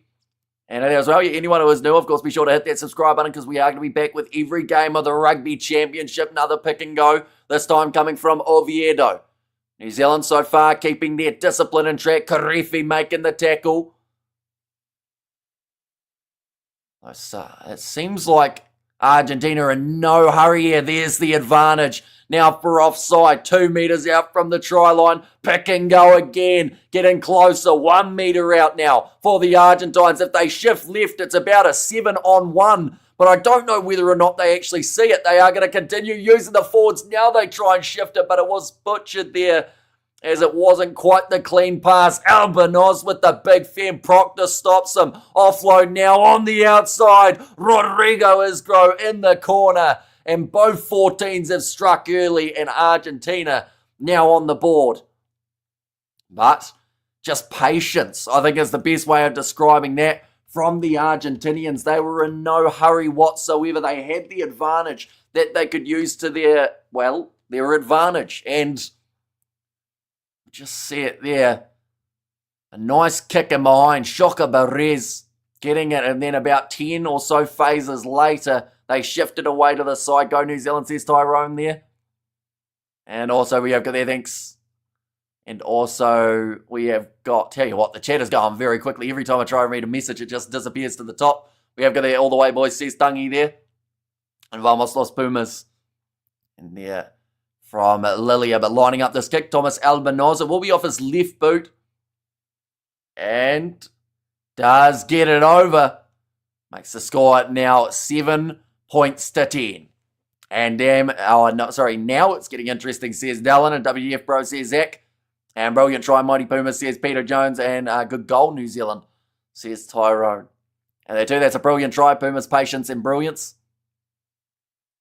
Now, New Zealand, they will be kicking this one off 16 and a half minutes through, and it is 17 points to 10. Kicked off short. 2 men chasing for New Zealand, and Geordie Barrett manages to win the kickoff for New Zealand. Ratima going off to the left-hand side. It seems like the All Blacks, they are now determined to answer straight back. Of course, the bonus point, you can receive one for 3 or more. Then your opposition. That was a silly penalty to give away for Mako Vivas, slapping the ball out of the hands of Ratima. Up to 25 metres out from the line. And another penalty. And this is going to be a yellow card now for Mako Vivas. A mistake that did not need to be made. And, you know, when you've just scored, that's just something that's quite brain dead to do. Unfortunately from Mako Vivas, and he knew it straight away. He was pretty much slapping himself after he did it, just like he slapped the ball out of Cortez Ratima's hands, but it was right in front of referee Pierre Brosset. He wasn't going to get away with it. And now it gives New Zealand the man advantage for the next 10 minutes.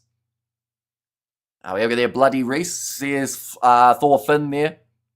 And also we have got there New Zealand, can do it, I believe it. Says Tyrone, and go the mighty All Blacks, Haka Power. Now 10 metres out from the line, New Zealand. And the thing is, Argentina last year, throughout the whole Rugby Championship, only conceded 2 yellow cards. So already having one for this season in the first 17 minutes. Good attack and carry from the All Blacks backs. Jordan Barrett trying to bump off the challenge of Lucio Cinti. They will be 20 metres out. Fletcher Nall pops it up, and huge shot coming in on Rieko Ioane. He's going to hold Pablo Matera down in full mount. They will go back for the original knock-on from Ioane, who took a shot and a half from Pablo Matera. Quite a heavy statement made by the Argentinian 6. Argentina had a big advantage in the possession to 60 to 40% as Mackenzie on the bench. He is alongside Anton Leonard-Brown and Finlay Christie as the other replacements. But yeah, Rieko Ioane lined up early by Pablo Matera, and he sat him down. Ioane wanted to end up on top, but Pablo Matera winning that head-to-head. And we have got, there you go, the All Blacks, says Tyrone. Win or lose, All Blacks all the way, says Vava there. It's going to be the scrum now for Los Pumas. They will be inside of their own 22, so of course having to make that change to bring out another prop due to Mako Vivas being off the field. I believe that is going to be Batista Del Gui, who they decide to take off. And that is so that the number 17, Nahul Titas Chaparro, can make his way onto the field. I want Argentina players to stick their tongues out when scoring the next try. Says Master. And also Damien Best10, anyone agree, chat? Says Sam. I'm one of the AB's D, the F-up, says Zach. Yeah, although, to be fair, that Argentine try was just a good, like pretty much good phase play beforehand and just some really smart passing there. So I feel like New Zealand, yes, they would have liked to not concede, but it was a good play from the Argentinians. Scrum holding strong for both of these sides. Bit of an extra push there from the Pumas, but they won't win the advantage. Now Garcia going to Albanos. And does go into touch. That's a very good kick again from the Argentines. D-Mac isn't our best 10, says Matthew. Ratima is meant to be sweeping the area. The chip landed. What is he doing? And Aussie's best. You haven't won a Bledisloe 2 decades. Come down, Aussie chill. Says Z High Life. It's going to be thrown in. Cody Taylor takes it. Scott Barrett. Off to Sevu Reese, who decides there was a bit of a gap there, but that gap closed very quickly. It's a 2-man tackle from Argentina came in on him. Bowden Barrett, little kick in behind. Attempted 20 minutes through in this contest already. That ball's still rolling, but it will pull up in the in-goal area. And Albanos does force that ball down. A little bit of afters there. Albanos not happy about Holland coming through. Couple shoulder charges in there as well for the All Blacks rookie. We have got there. Let's go, our boys. All Blacks all day. And also win or draw. I hope I like a close champion, says Peter Jones. And to go the All Blacks, you guys rock, says Bradley. Now Albanos will have the goal line drop out. Kicks it down towards the halfway line. Taken by Will Jordan. Passes across to Savia, who will try and build up some steam. Dragged down pretty much straight away by Rodrigo Isgrove. Ratama goes across to Will Jordan and behind Geordie Barrett. Ioane with another handling error. It goes backwards. This time Bowden takes the big shot from Santiago Shoka Perez. Bit of a counter-ruck here from the Argentines, and they will get possession just about up until, I believe it was the whole Tita Chaparro just fell forward, was crawling on his hands. And the penalty goes the way of New Zealand, but 2 handling errors from 2 touches for Rico Ioane at the moment. Not the start to the match that the left winger would have been after. Love your commentary, brother, says Honey. Thank you very much. Yeah, that's greatly appreciated, everyone being here, no matter what time zone you guys are in. I believe we've got a lot of countries covered. In fact, where are you guys watching from? Do let me know. As the All Blacks have got themselves the line out now, 25 metres out from the line. Just watch Osmond's South Africa game, says Steve. Yeah, it certainly didn't go the way that many did anticipate for that contest. Rico still recovering, says Billy. As in from that shot from Matera, maybe a little bit. It could make him a bit hesitant with the ball in hand. Billy Proctor pops it back now. Will Jordan going for the kick in behind. He's winning the foot race out of the Kiwis, but Albanos now running it from inside of his own in-goal area and will kick it off downfield. Ball in the field of play, bouncing. Savia takes it, has Barrett with him, that being Geordie. Tackle around the halfway line. Great defence from the Argentinians. Ethan de Groot moving up to the halfway line from Spain, says Vestal. And also we have got the Malaga in Spain as well from Anton. The UAE, we've got Cape Town, Melbourne, Dunedin. Oh, big steal in the breakdown from Pablo Matera. And Argentina back with the ball now. Pedro Rubiolo, oh, massive contact. Coming into the breakdown on Scott Barrett, who was looking for the steal. Wide cutout pass from the Argentines. Ioane, 3rd drop of the ball from him. Man, unfortunately, doesn't seem to be able to hold the ball at the moment. And it is going to be the line-out throw for the Argentinians now. South Africa, but an All Black supporter, says Jacques there. And Rotorua says Wade. And Worcester in South Africa says George. And also we have got their Clown says B. I don't know whether or not that's a location. We have got their Espana says Maria. And also we have got their 4:20 left on the yellow card. There's still plenty of time for New Zealand to try and take advantage of it. Looks like maybe a bit of an injury here for one of the Argentine players too. So a bit of a stoppage. And up in the bush in New Zealand. And also what do they do to Rico? I don't know, but yeah, 3 handling errors from 3 touches at the moment. Oh, we have got their Norman Napier, says Bear there. Oh, we have got the, who got the card? So the card was for Mako Vivas, the number 1 in this Argentinian team. And give it a go, Hamish.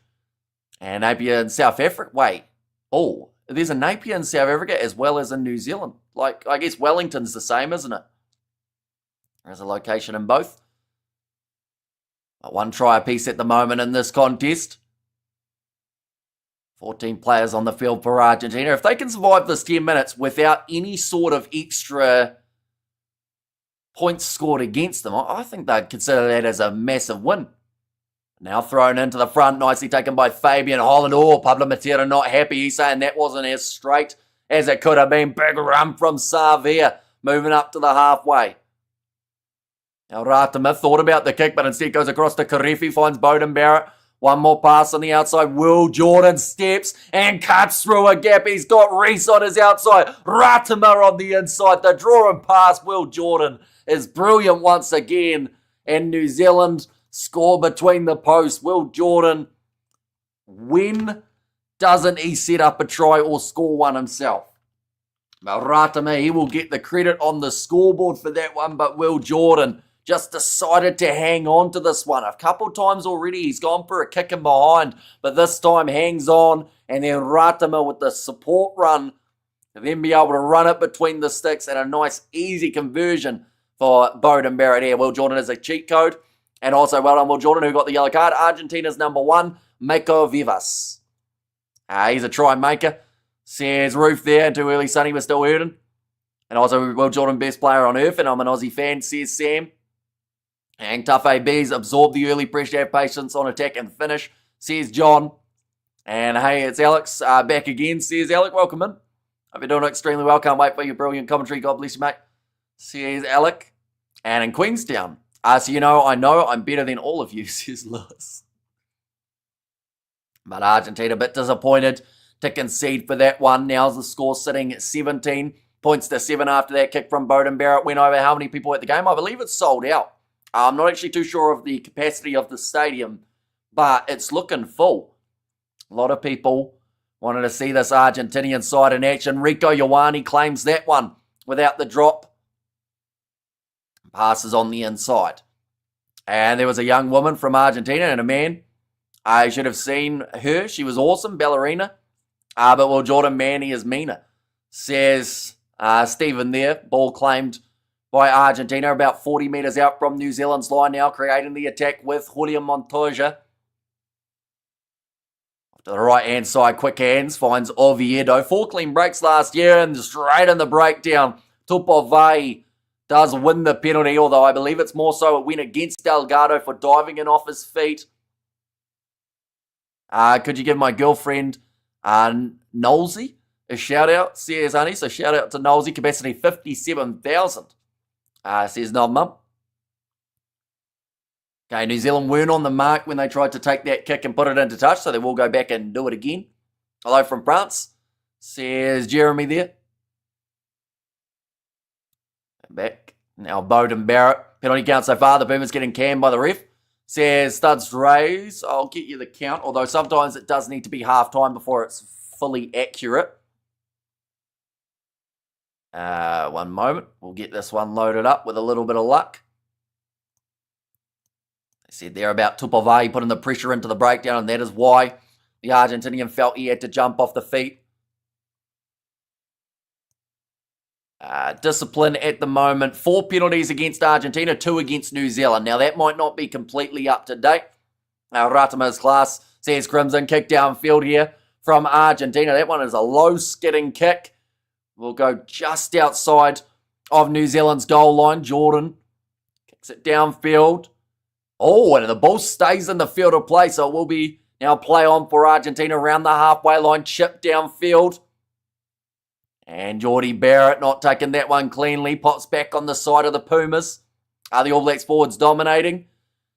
They've had some good moments. I wouldn't say either side have fully dominated in the forwards as of yet. Mainly because the breakdowns have been that quick that we haven't really had a chance for either side to try and get that dominance. But we've seen New Zealand joining the breakdown less in the side than what Argentina have. And Argentina have been pinged for it twice so far. But I think that is just due to how quick the phases have been put together that they are rushing to try and get back there. Mameko Vivas, he will make his way onto the field now. Just showing. It was the weirdest play to show. They just pretty much showed Rico Ioane when he was lying on the ground, tapping the ball into touch. Like about probably 20 minutes ago. So I'm not too sure what the relevance of that scrum now that we are seeing had to do with that one. But the change is about to be made. So it does mean that Nahul Titas Chaparro, he will make his way back off the field.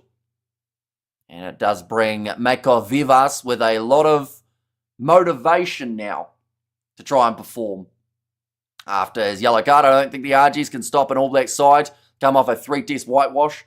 Says Daniel Anderson. Although Argentina do love being the underdog, we've seen it time and time again where they have been able to perform under pressure. Garcia going off to Santiago Shocker. Perez backline movement. Oh, big dumping tackle. But New Zealand, it's the tackle off the ball from Ioane.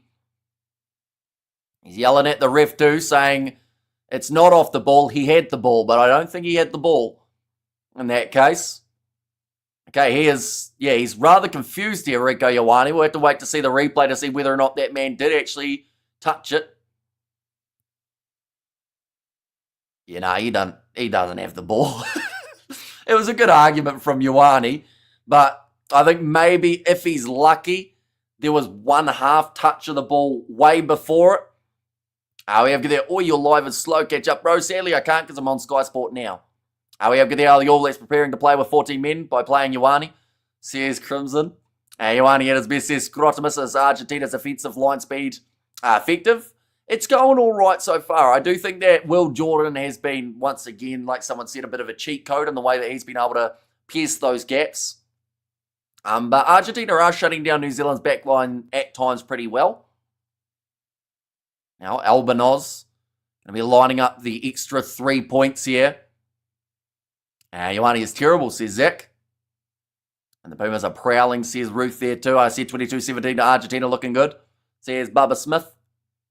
Albanoz, he has missed one today, but he has not missed that one. 29 minutes in, and it is 17 points to 10 now, still in favour of New Zealand. Fabian Holland is doing very well, and in fact moving faster than any D-Bok cheeseburger forwards against the fit Wallabies.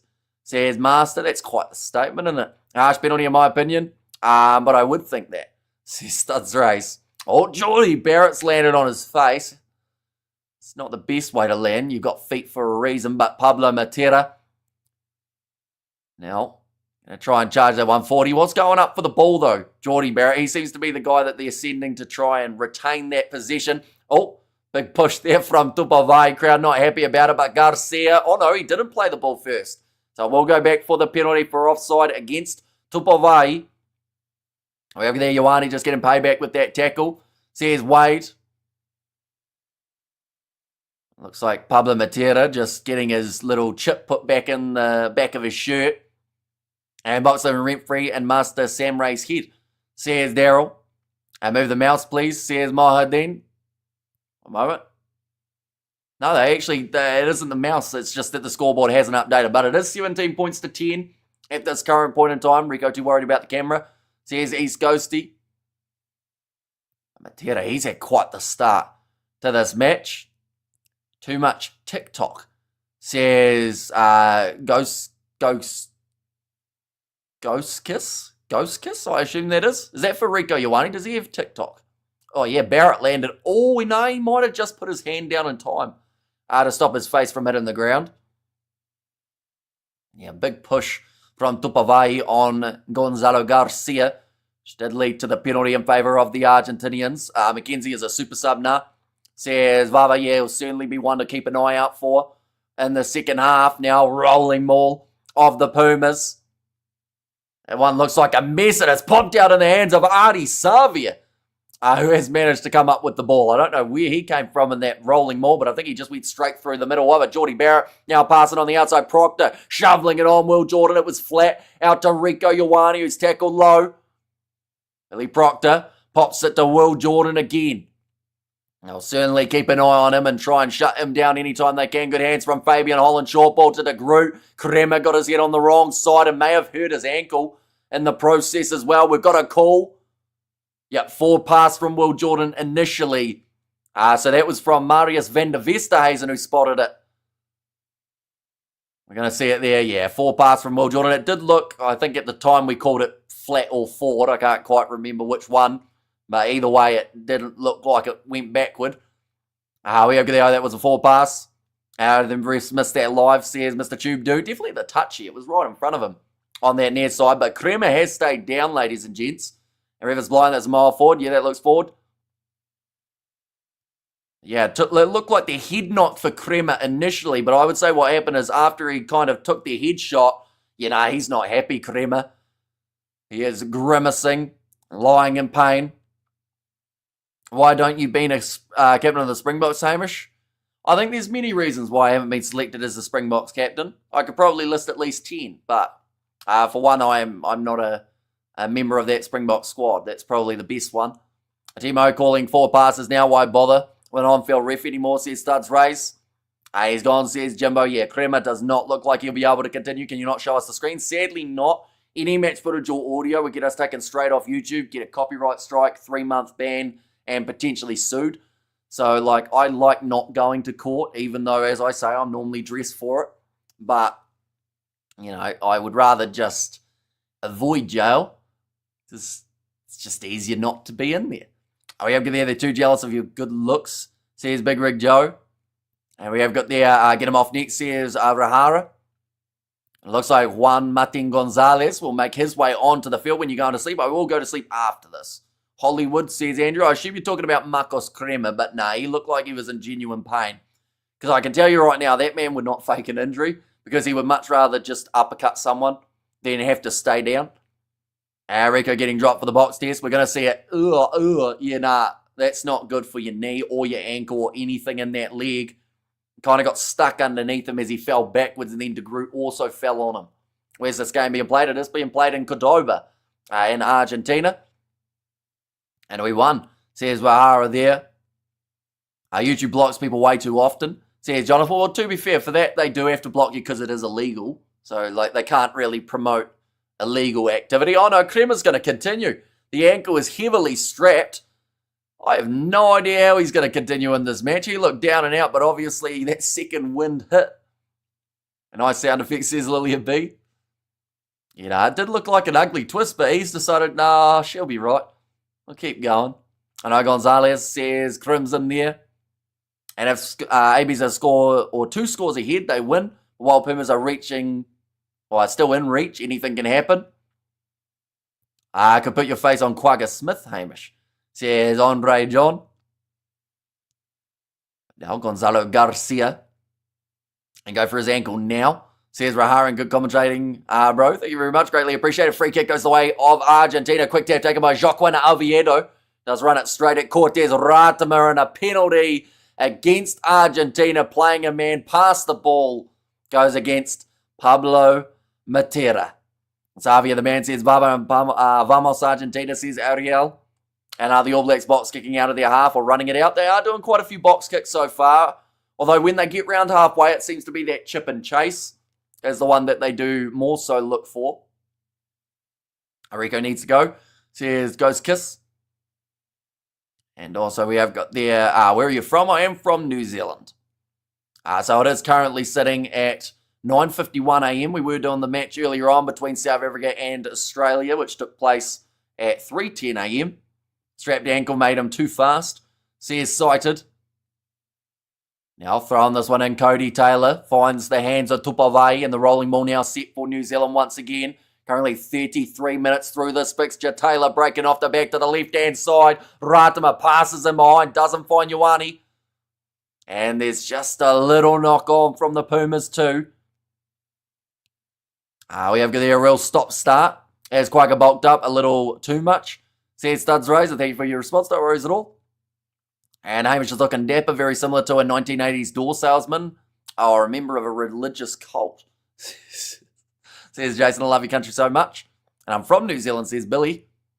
And Puma's being silly, says Big Rig. And they've made a few mistakes. Timothy needs to play. I was quite surprised that they didn't give him the chance off the bench. I wanted to see him as that number 23 for his impact, plus the fact that he can play out on the wing and in the centres, but they instead decided that Anton Leonard-Brown was their better option. Third bad pass from Ratima. And also we have got their handling errors creeping in, disrupting the flow of this game.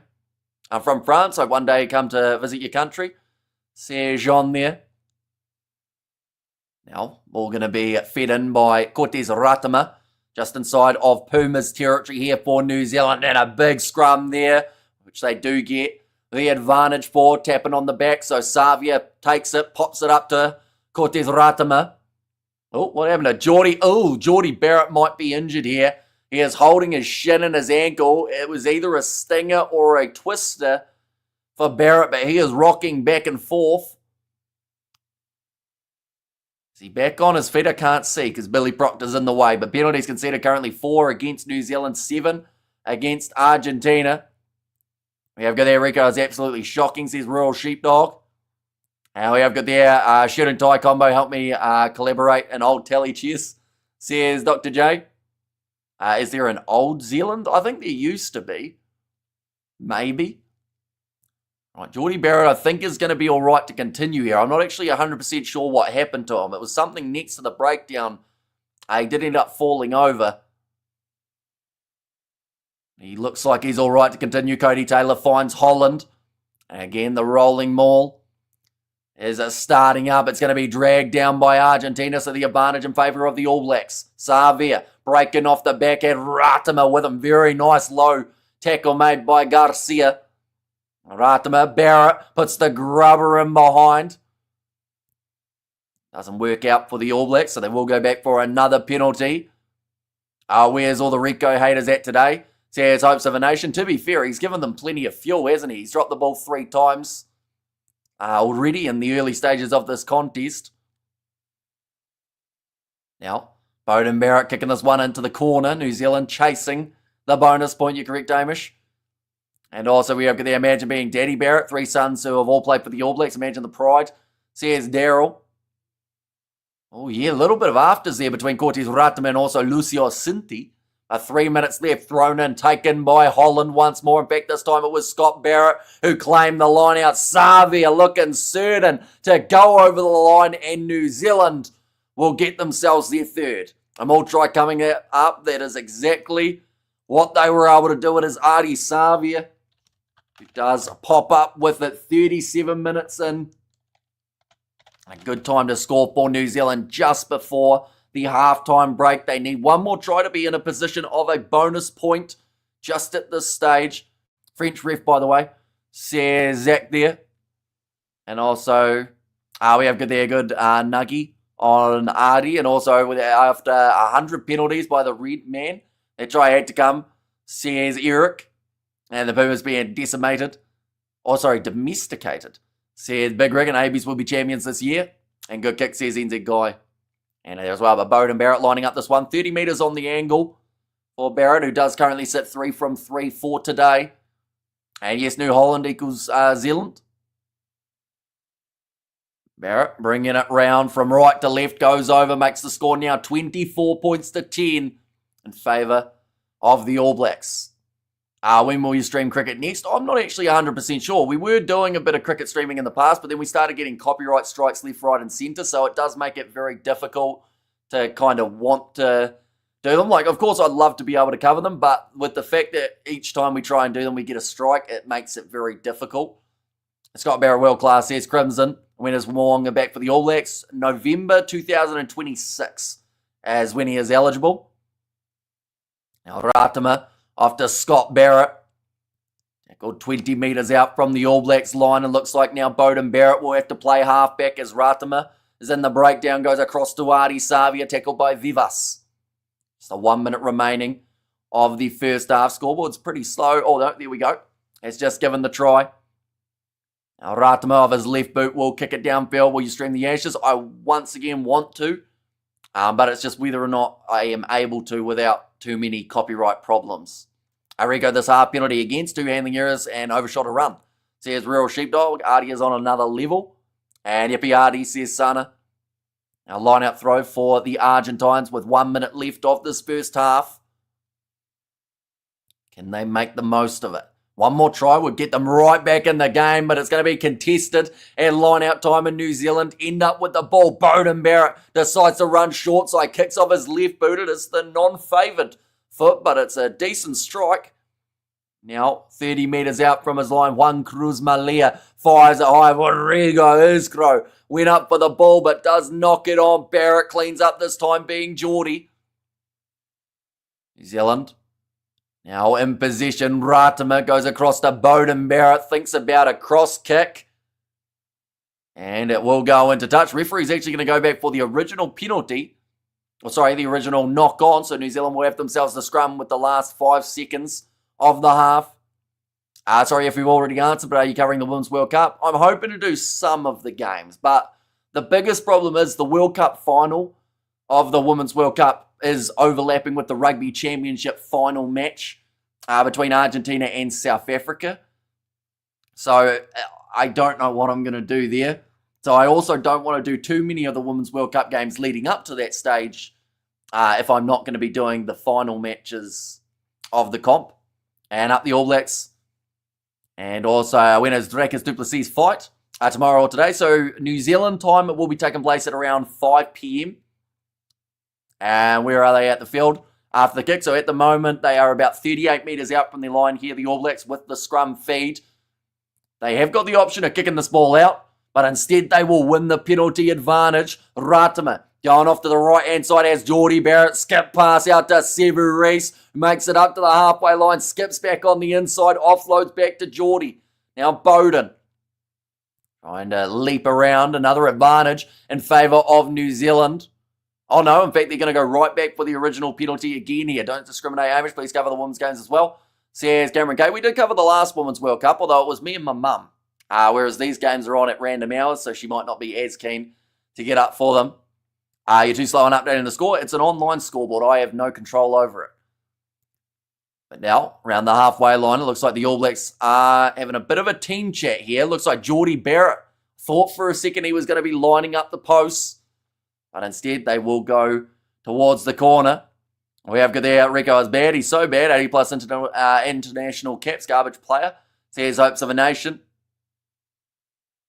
Now, one last attacking chance here for New Zealand for the end of the half. An Abel Tasman from the Dutch province of Zeeland. New Zealand is named after this province, says Philip. All welcome in New Zealand. Just leave the stuff behind. We love all here, says Grunter. A line-out throw claimed this time by Fabian Holland. Line-outs have been very successful for New Zealand. They actually had the best line-out of all of the Rugby Championship in 2024. Artie Savia has this one at the back, almost got shut down, but Ratama grabs that ball. Jordie Barrett, short ball to Billy Proctor, gets through one tackle. Oviedo finishes the job. Ratama with the sniping run, 7 metres from the line, offloads to Duplessis. Karefi, who's chopped down by Kremer. Pick and go from Ioane, who's a long way off his left wing. Pick and go from Savia as well. New Zealand, Ioane's playing halfback. Why is he there? Now Ratama off to the right-hand side, goes out to Severis, who will finish it in the corner for his second, and New Zealand score at half-time.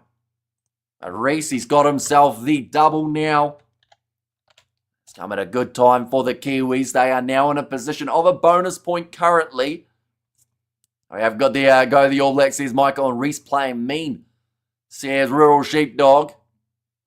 And also, Sevu is a good finisher. Yeah, you get him that close to the try line more times than not, he will be able to strike New Zealand a lethal. Says Dennis, plenty of time for the All Blacks to snatch defeat from the jaws of victory.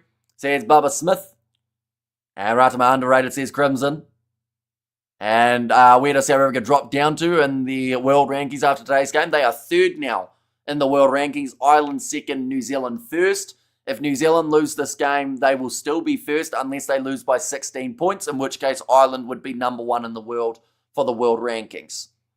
Now, Beauden Barrett winding up this kick. It is not an easy one. It's just, it has snuck over.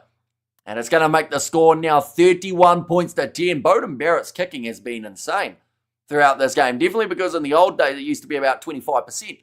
And Jez says Grunter there, and Avi's on track for the Eden Park showdown against the Box, and Vamos Los Pumas, says Javier there. And Ratama is good, says Zach. And also Yo Bowden on the boots, says the OA underdog pick. And Amish, I'd love to stay for a second half, but it's midnight and I need sleep. Thanks again for another awesome commentary, says Daryl, and it is greatly appreciated. You're popping in for this one. Half-time in the contest, New Zealand leading by 21 points. And even though New Zealand and Roses are the strongest women's teams, I'll give France a nod and Canada if they're fit. And 10 a.m., I got to go to church, says Georgina. And must put God before the All Blacks, 31 points to 10, says Georgina there too. And also, he's been kicking great this season. He certainly has been. Like back in the old school days, or not even the old school, only, recent seasons, Beauden had a little bit of a lack of accuracy. But lately, he's just been slotting over everything. I'm happy now. We are looking for a 40-plus score, says Pepe, and yeah, currently in a position of a bonus point here for New Zealand. And unlike the South Africa-Australia game at halftime, this game is over.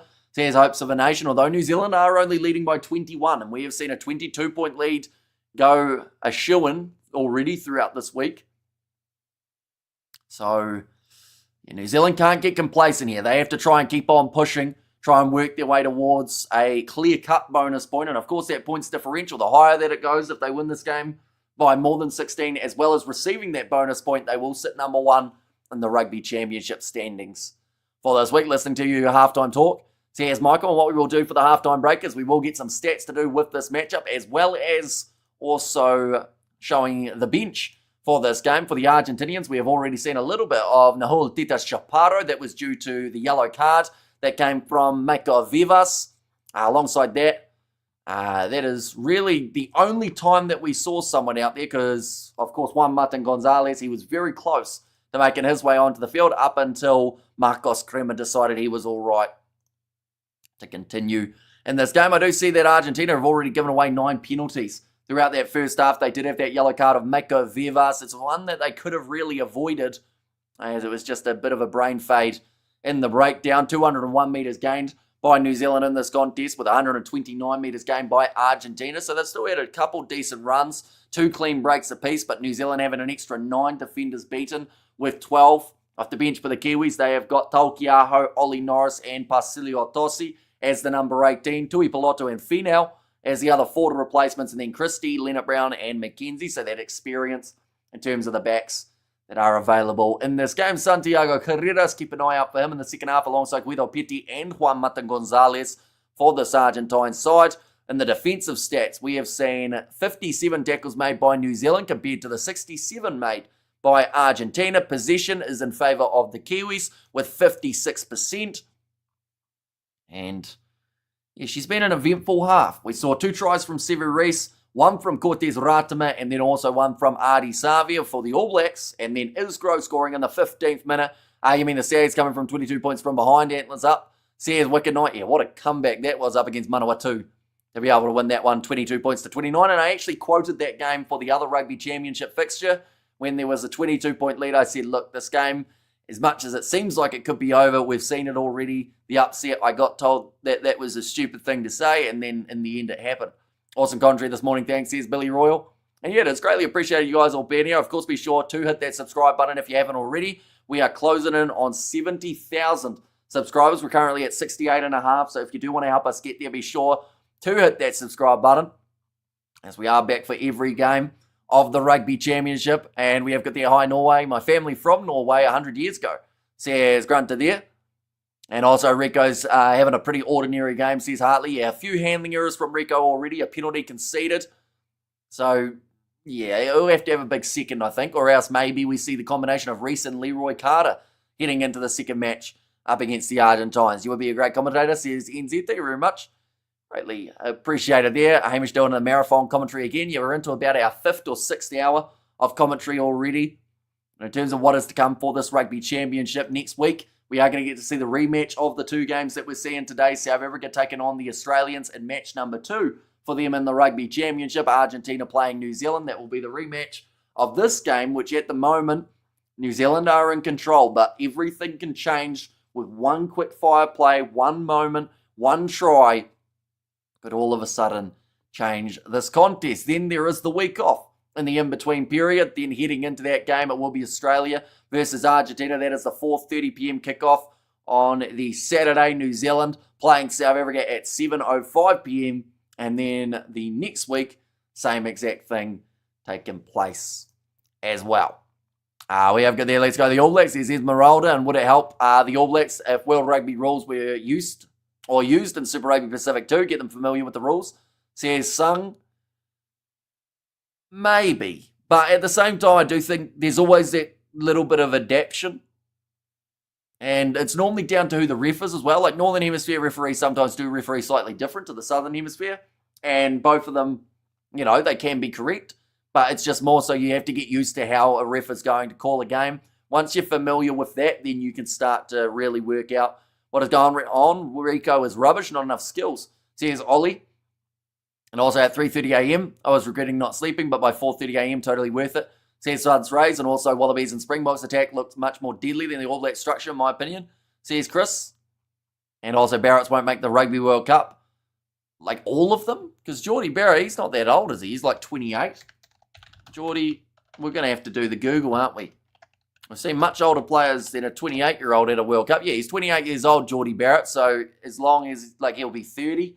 Bowden, he'll be a little bit older, of course. He's 34 at the moment, but, we're seeing guys who are 40 years old or roughly around that age in a World Cup. And then Scott Barrett, he's 31, so he'll only be 33, which in some regards is pretty prime for a lock. Appreciate your work, Mr. Great Atmosphere.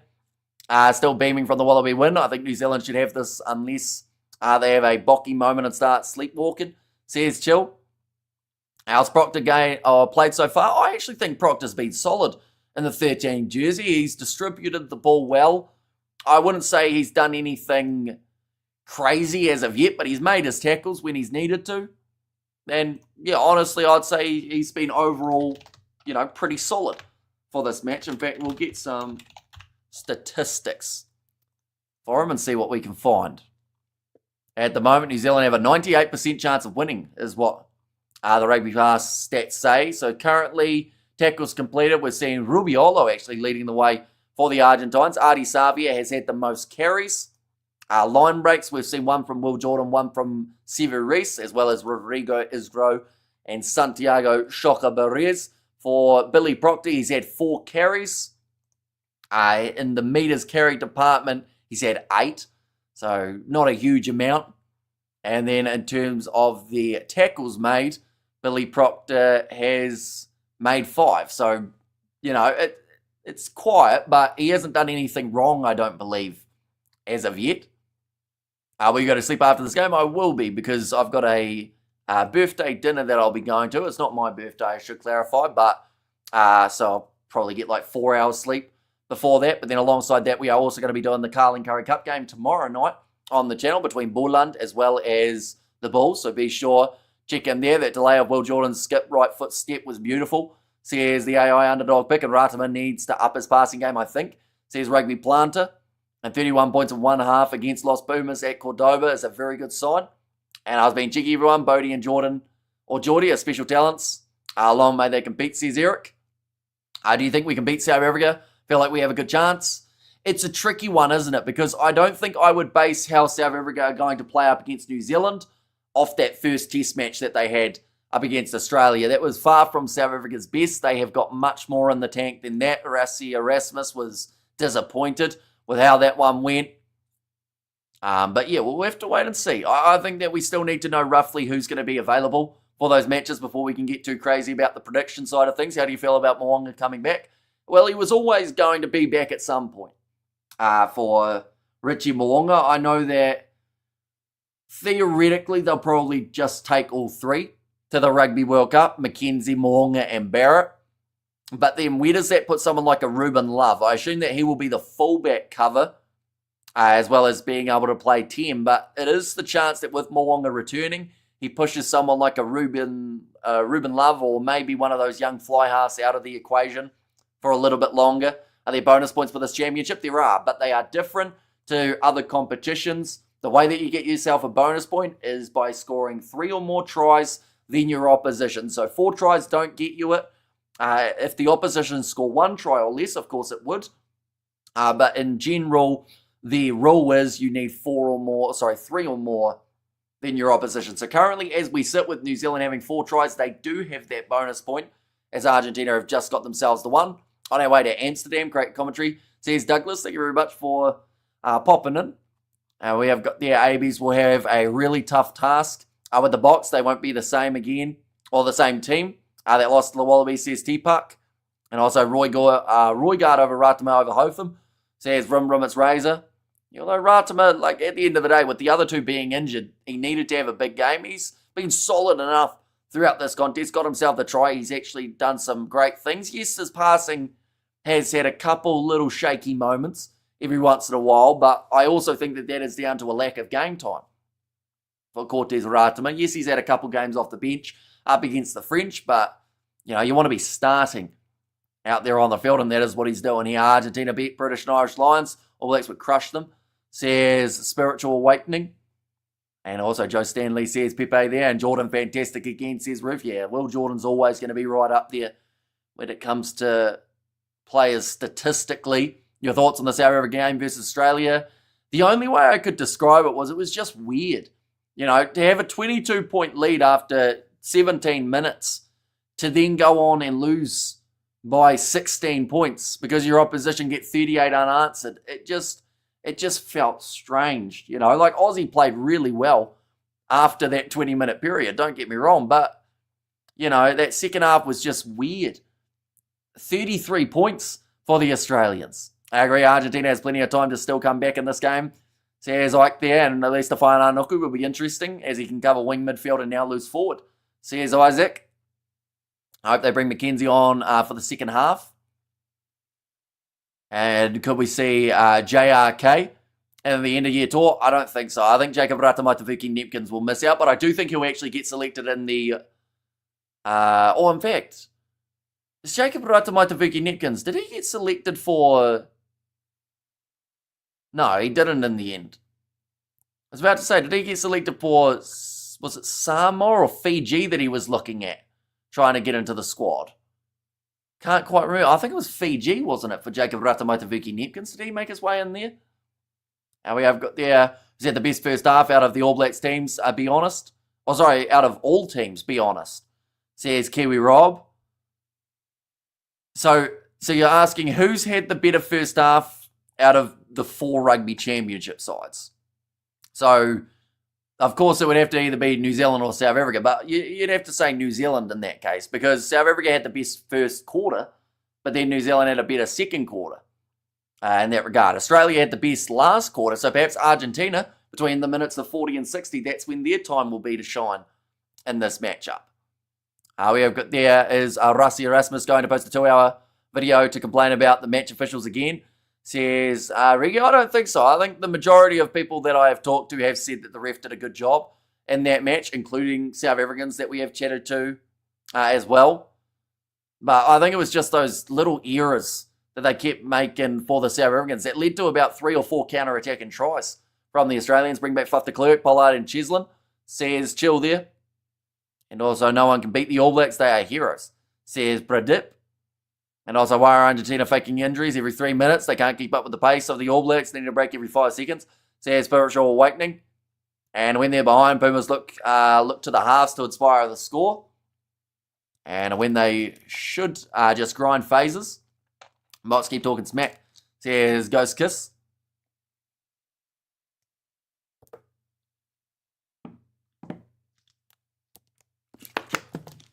But second half, just about to get underway. Hamzat is going to smash your boy. I don't know. I think DDP might be a little bit sneaky in that fight. I definitely wouldn't write off the champ for that head-to-head. I think that Hamzat's got that explosiveness and that unpredictability. But, I mean, Drakus, like he said, he doesn't even know what he's going to do in a fight. So, it's very hard for the opposition to read him. I think if it goes past 2 rounds, Drakus gets him. Possibly by decision. But early on, I think that Hamzat's the most dangerous. We have got there any streaming sites for Australia. Stan Sports, sadly, is the only option, which is a paid subscription option. Do you think Scott Robertson is doing enough to build depth? Give the younger guys an opportunity, says Sung. I mean, this lineup's probably not a good example of giving young guys a chance, other than the fact that pretty much anyone who's been selected had to be because of the injury options. But, you know, someone like a Fabian Holland, I think, is a perfect example. And same with Wallace Satiti last year. Those two showed that when you give those younger guys a chance, they will make the most of it. Who will win? Drakus or Sonny Bill Williams? What are they doing? Are they MMAing or are they boxing? Because in MMA, you probably back Drakus because of his wrestling. But then in boxing, Drakus has got long arms, but you probably go Sonny Bill. Do you think Springboks loss might rattle DDP? I don't really know. I know that he's a passionate Springbok supporter. He's been out there on the field before while they've been playing, so who knows? Maybe it's in the back of his mind. But at the same time, I feel like he'll probably just, you know, he might just try and just take it out of the equation, maybe watch the game later. But of course, it's hard to avoid seeing the result. Fletcher Null running forward for the start of the second half. New Zealand at the moment do have that bonus point in play, but that can all change in an instant. Oh, nicely hit back by Rodrigo Isgro. Ball claimed by Julio Montoya. Okay, needed the ABs to score first in the second half. Now backline movement, although it looked like they were going to try that wide cutout pass, deciding against it for the Pumas. Pick and go from Pablo Matera, tackled by his old teammate Fletcher Null. Now, it was actually Franco Molina who ended up playing halfback. Ball is dropped by Juan Cruz Malia. We have got there... Avery South Africa as a box supporter. Going to be a tough Monday at work. So excited, I reckon I can knock Scott Barrett out, but Artie wouldn't go down. I don't reckon. Says Vrim Vrim, it's Razor. Although I feel like Scott Barrett would have to have a bit of a chin, wouldn't he? Going up for it. Bowden Barrett not claiming cleanly, so Julio Montoya tackled by Scott Barrett on the halfway line already. Argentina getting a little bit more position in the early stages of the second half. Wide cutout pass. On out to Bautista Del Gui. It's dragged down by Billy Proctor looking for the steal. The breakdown not quite able to get it now. Rubiolo goes across Albanos, stepping through. It is going to be Lucio Cindy. Bumped off about 3 tackles in a row there. Jamie Joseph says Andrew Neal. And Boomers be hungry. See what second half brings. Big shot from Scott Barrett. Now Garcia. Calling Molina now, New Zealand. Still defending 40 metres out from Argentina's line. And it does look like Garcia is going to go for the kick. Any changes made? None that I can see at this point in time for either of the sides. Well, Jordan, that's a pretty hard landing for the New Zealand fullback. But he has got back up. Severis now. Goodbye, Franco Molina. The two locks have been extremely busy throughout the start of the second half. Barrett in the pocket. Kicking downfield to the halfway line. One took an age to come down. That's an old saying in one of the rugby games, isn't it? Now Garcia. Cross to Franco Molina again. Very slow getting back to his feet there. Ethan de Groot. Albanos tries to kick. It's almost gone backwards. They will go for the penalty on the halfway line. Tupavai for a push is going to be penalised. I want to congratulate the Wallabies for an incredible win. See Saraya there. Scott Barrett missed the tackle. It was Rico's fault. And also thanks from Tama with the donation. Thank you very much. Greatly appreciated for your generosity. Bad kick from Bowden Barrett. Rico's fault. Says host of a nation. Yeah, the hard landing for Will Jordan. And then number 1 already in the rankings says Dennis. Yeah, unless Argentina win this game by 16 or more points, New Zealand will remain in that number 1 spot. And Aussie says David. And also South Africa must be, but proud All Black supporter, says Marsha. They'll have snow on it. Says money there too. Now Argentina. They've got themselves the line out. And they have found themselves with 21 points down at this point in time. This is a big chance now for the Argentines. Set piece. Tupavai got a hand to it, but it's knocked on. A little bit of afters there. Everyone jumping on Duplessis Karefi. And now, everyone else coming in. Billy Proctor, one of the first. Almanos just tried to tackle or drag Duplessis Karefi down, who's trying to say that he's not fighting him. Almanos still holding him in a guillotine. He's obviously excited for the UFC this weekend. And still a little bit of push and shove afterwards too. I think everything has calmed down. I think Karefi ended up in a fight there for about 3 or 4 different hits that he wasn't interested in. It looks like now referee going to be calling over players. How wide is this little rat 9 have Karefi in a headlock? I'm not actually too sure. So I assume what happened there was Karefi bumped off Albanos. And then from there afterwards, Albanos came back in and tried to whack him, which didn't really work. Karefi went down. You're going to have to see a replay of this. Oh, no, I don't think we're going to. Good stuff, Duplessis. That's good stuff. He didn't really do anything, though. He just kind of sat there while the Argentine player kept on trying to drag him down. And Karefi had his hands out to the side saying, I'm not doing this. And the Argentinians cranking the neck going, yeah, I'll give you a bit of that. Yeah, that's a problem. With Bowden Barrett says, Ghost Kiss. Who scored our try just got here before half time. Well, Reese got 2, Ratama got 1, and then also Savia got the other. Now, ball's going to be fed, and Argentina have got themselves possession by the looks of it. Oviedo's going to go off to the short side, but Ratama drags him down 10 metres short of the try line now. New Zealand going to have to defend hard here to stop Argentina from sneaking through. They have got the 1 try to their name. That was Rodrigo Isgro. Now Garcia. Nice looping around play. Isgro pumps it up. Savia steals it now. Proctor. Back line opening up for New Zealand from inside of their 22. Reese throws it into touch. And it will now be the scrum for Argentina again, about 15 metres out from the Kiwi line. Couple changes coming now for Argentina. Nahul Tita Chaparro. I don't understand, but great. I like the way you're talking, says John. WF, was that from Reese? Just kick it. He's got a decent boot, to be fair, Sever Reese, in terms of distance-wise. Rico won't go missing 80 tests, says Shane.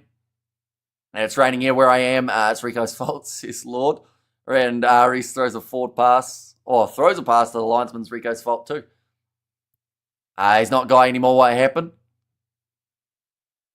But now, Argentina just seems like the possession stat is now starting to go heavily in their favour for the second half. So they have to make the most of it. They can't just run down the field, get close, and then lose that chance. Thank you for your commentary. I was listening to News Talk ZB, but the feed stopped. Then I found this great job, says Underdog. Thank you very much for being here. It is greatly appreciated. There's no space in the scrum, says the referee. We're going to have ourselves another scrum reset. Of course, 2 changes made by Argentina just then. Nahul Tita Chaparro making his way on, as well as Joel Scalavi. So, those changes might bring a bit of indecision at scrum time. Let's try Simon Parker. And Leroy Carter has to start next week, says Crimson. And hi, everybody from Paris, says Jean there. And Pablo having a good game. He's been solid throughout this match, Pablo Matera. He put in a massive shot on Rico Ioane earlier on in the game. He's had a few good carries. And the free kick now going to New Zealand. And then as yes, Albanos fits the spec for a good fly half. But Carreras, he's extra cool, says Eric.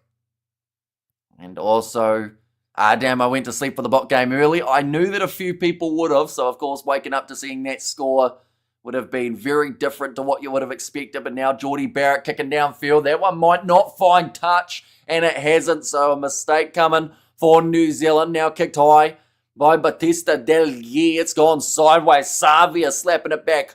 Now Holland, good hustle here from Marcos Crema, but Tupovai trying to win the foot race. Instead it will be Geordie Barrett. Let's dive on the ball, well controlled by the All Blacks inside of their 22. Missing to Mighty. Says Andrew there, someone stole my wallet. Where's Rico? And New Zealand scrum doing the business. Says Studs raise there and get and try Artie style, I should say, says East Ghosty. Now Ratama. Kicking it into touch.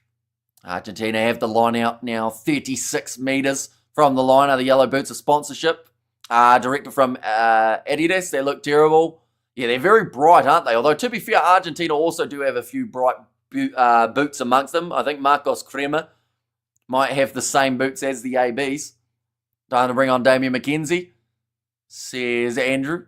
Yeah, I don't think they'll be a mile away from making subs. At the end of the day, this Rugby Championship, it is 6 weeks worth of rugby. Well, played over 6 games, 9-week period. So you do want to keep everyone as fresh as you physically can.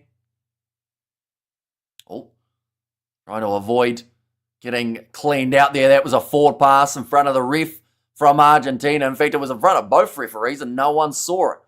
Garcia. Argentina make the most of this one. Barrett getting his head on the wrong side there. That being Scott Garcia again. Albanos. Open gap. Oviedo. Clean through, but now finds the pop pass on the inside. Now, Funda Vestaisen went back for a forward pass earlier in the match. Will he do the same for this one if Argentina score? Pablo Matera sitting 10 metres out from the line. Karefi wanted to steal, unable to get it. Now Isgro looping around the back. Low tackle from Holland. Now Montoya, tackle from Barrett. Still going phase after phase here for Argentina. They're up to 7. Albanos went with the pass. It goes in behind. Loose ball picked up by Proctor. And they're going back for a knock-on from New Zealand. We have good there. Let's go ABs. 48 points to 16. I got to go back to work, says Alex. So hopefully it does go well for yourself. But yeah, just Jacqueline Oviedo through the gap. Barrett had to scramble back as well as Will Jordan. And go the All Blacks all the way from Cape Town, says Christopher. And full crowd in Argentina for the game. The bot game. We're missing a few Dutch Afrikaners in the stadium in New Amsterdam, Johannesburg.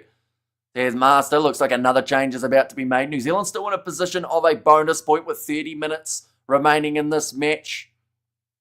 Seems like we've hit a little bit of a screeching halt in this contest. Juan Cruz Malia having a conversation there with the ref. I had to play lotto to have money to go to New Zealand. Says Jean, and great commentary, get the thumb hit. Yeah, anyone who hasn't already, be sure to hit that subscribe button as well. Cortez Ratama, he makes his way off. That is for Finlay Christie. And it looked like a couple changes in the front row for New Zealand too. Ollie Norris, Pasilio Tosi, both making their way onto the field. And Abby's the Kings knock-ons, just can't fix it, says Ricky.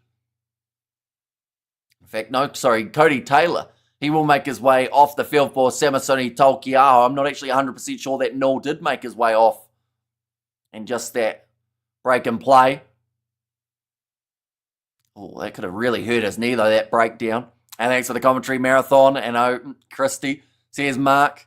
And yeah, we are going to be doing the commentary once again next week for the matches coming up. In fact, we've got the upcoming schedule of all the games that are happening in the international rugby world. Next week, the Pacific Nations Cup does get underway. Tonga versus Samoa, as well as Canada versus the USA.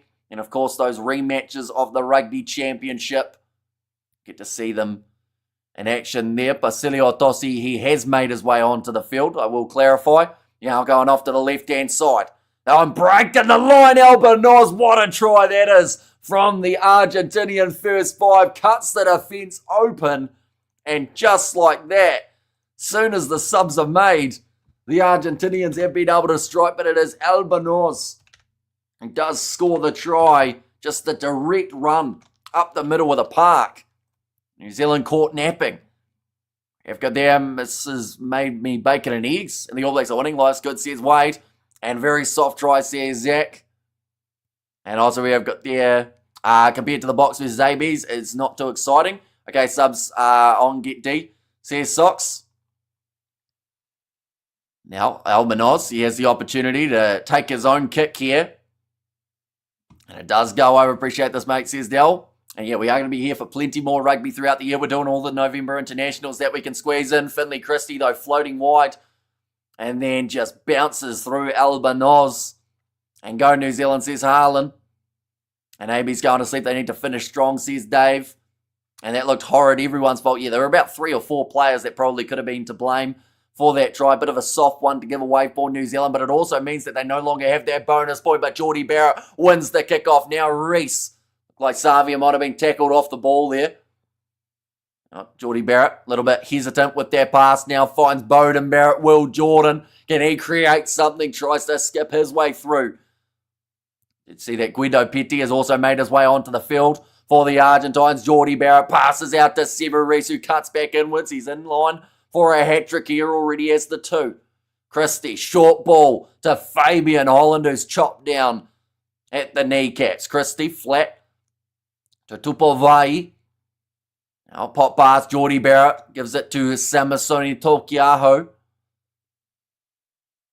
It's a replacement hooker option. Of course, there is also Brody McAllister. Oh, penalty goes against New Zealand for leaving the feet in the breakdown. And imported her from Hawaii. She's a keeper, says Wade. We have got their good scrambling defence. Fresh legs needed Razor, says John. But yeah, they're starting to do quite nicely, building back into this game. Argentina have got themselves a bit of momentum on their side. And wake it up, boys, says East Coasty there. And go the still mighty All Blacks, says Kiwi Cindy. And awesome wage. So you go visit there too, bro. But yeah, just in off the feet, that was actually Billy Proctor, who ended up joining that breakdown as Pablo Matera took that half step back.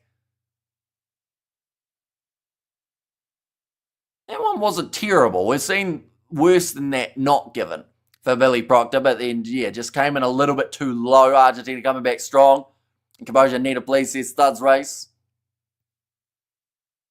And we have got there, we need Cam Roygaard, says Dennis. And penalty Rico's fault, says Hopes of a Nation. And rugby fans don't throw hats on the field. Hat-tricks, do they? That would be kind of cool if they did. Although it would probably be quite annoying to try and clean up, I would think. Plus, returning everyone's hats, it would be a bit of a struggle. But now, heading forward with the rolling ball of Argentina. Garcia, going to go for the box kick. Argentina, like I said, building back into this game. Well taken by Bowden Barrett under the high ball. Finley Christie goes across to Duplessis Karefi. And rugby and inconsistent ref decisions go hand in hand. And also, have you been watching the Korean Rugby Netflix show on at the moment? I have not, no. I haven't watched a huge amount on Netflix in the last maybe 6 months or so. I see taking Albanoz. Tackled by Geordie Barrett. will win the championship, and games in Argentina always seem to die a slow, boring death if New Zealand gets a lead. It's a toxic trait of New Zealand over the years. Says expert, we'll call you. Anyway, but that's going to be the penalty going the way of the Argentines. Thought about the quick tap for Garcia. Hi, Hamish. Have we bought on our bench yet? So they have made, I believe, 4 changes for New Zealand. Finlay Christie is on. Alongside that, we do see the whole front row changing.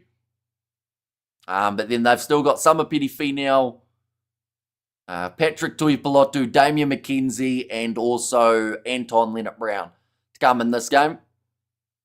We look at the yes, Hamish. Have we bought on our bench? Oh no, I read that one, didn't I? And also thanks. In ice hockey, most organisations donate the hats thrown, says Jameson. And also, come on, Scooter, says Brim Brim, it's Razor.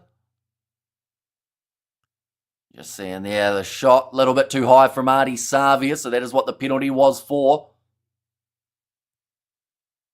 Second half, though, Argentina seem like they've certainly come to play. Are they checking this to maybe see whether or not Artie Savia gets a yellow card here? Okay, glancing contact, so it is not going to be a yellow for Savia. Patrick Tuipulotu now makes his way on. That is for Scott Barrett. And any frozen mice out there, Hamish, says Andre. I'm not sure whether or not it's cold enough for the old mice to be frozen. Sitting about, I think it was 15 degrees now for this match. Do you think the ABs can win the Rugby Championship this year, says Chad? I think if they win this game, they're a lot closer to it. But those big games up against South Africa are still going to be the ones that I believe determine the Rugby Championship. Reece getting taken off the field, I think that's going to be... In fact, who's that going to be for? Is that going to be for McKenzie or for Anton Leonard-Brown? I'm not 100% sure. I can't actually see who it would have been that got themselves replaced. This is a solid yawn. But now, Julio Montoya going for the rolling maul. Looking through at this All Blacks backline, trying to find who actually made their way off for Sever Reece. It was Damian McKenzie who finds himself situated on the wing just for now. Reece off, he was playing well, Rico's fault. Says hopes of a nation, but now 25 metres out from the line. Argentina again will start their attack. Pablo Matera leading with the forearm into Tupavai. To the left-hand side, Albanos. To Juan Martin Gonzalez.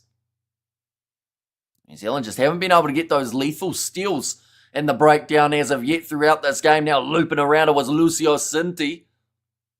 Good phase play from the Argentines. Albanos wrestled down, looked for the offload, but it will be knocked on as he was running around Oviedo. And Boomers have owned this half so far, says Studs Rays. But the funny thing is, I slightly joked about it too, how South Africa first 20 minutes, I feel they were the best team. Second 20 minutes of that first half, New Zealand, I feel, played the best. I said that Australia played the best 60 to 80 minutes performance, and now Argentina are actually playing the best 40 to 60 minutes. So, in this competition so far for the Rugby Championship, every team has had a good quarter. But it's whether or not New Zealand can take this game back under control for the last 20, because for the last 15 or so, it's been all the Argentines. We have got, I'm from Cape Town, but support the All Blacks. And also, coffee for Hamish, please. But now, scrum feed for New Zealand. They are just outside of their 22. New Zealand very poor in second half, says Dennis. And the boys have fallen asleep, says East. And too many unnecessary subs spoils the momentum, says Godzone. Finlay Christie puts the ball in. Oh, the hook was missed there from New Zealand. And the penalty goes the way of Argentina. The legs collapsing. And now Argentina, they are having an absolute field day when it comes to that scrum. Picking a series to possibly go 1-1. What's up, guys? Podcast, can you stop spamming that message? It's getting deleted for a reason. To be fair, I haven't actually seen what the message was. Oh, the points are a reference to the 2015 final. I know, he has said it about 50 times, hasn't he? I hadn't actually seen any of those, to be honest. It's quite bad, isn't it? New Zealand mucking around and better pull their heads in. And penalty scrum, Rico's fault. His hopes of a nation. And bad second half by the All Blacks. Argentina looking to get back into this one. I have you to win by 8, says Scorpio for the Argentines. We're currently sitting the try count of 4 for New Zealand, 2 for the Argentines, and another penalty, or in fact, is that free kick, in fact, going the way of the Argentinians, now running for Pablo Matera, just the 2 metres short. And they've got the penalty. This should be a yellow card then. Yes, it is. Billy Proctor getting sent to the bin. Argentina have the man advantage, and they are right on the All Blacks goal line. That is not good form from a Kiwi point of view, says Mark. I wonder if the Bok are enjoying buckets of KFC in the team hotel, making them even heavier to move around for next week's game, says Master. Tell you what, New Zealand might be enjoying that same KFC if they're not too careful, because Argentina are right in this game now. And Dan says the AI underdog pick. It'll be good if we can bring back Motu. I'd help with the scrum, says Vrumits Razor. And not a good time for a yellow card. Definitely not when you've lost all sorts of momentums. If you are the All Blacks, the crowd is starting to get louder as they feel like something could happen here very soon for their team. Who would win, Hamish, between New Zealand and the All Blacks? You talking like the New Zealand XV, or you talking New Zealand as in like the Rugby League, or what's the go? Billy Proctor, he's going to do more in the next 10 minutes than he has done all game. It's brutal. He didn't have a terrible first half, Billy Proctor. He's given away a couple penalties in a row in the second half, though. Time remaining, please. Still another 20 minutes remaining in this match, and New Zealand are going to be down to 14 for half of the time. Now Garcia, scrum holding strong for New Zealand, not budging a single centimetre. Drop ball from Garcia went backwards. It's going to be play on now. It's come off the foot of Karefi. That was probably unlucky for the Argentines, as I believe it was in the motion of Karefi trying to get back on side that he didn't connect with the ball in the breakdown. So could have gone against them and could have been a yellow card. Garcia now getting cleaned out hard. So halfback having a little bit of a bad run. Timothy on yet. Timothy wasn't selected, unfortunately, for this lineup. I felt like he should have been, to be honest. I would have loved to see him rather than Anton Leonard-Brown off that bench. We have there, Big Jim. For the next game, please, says ADR.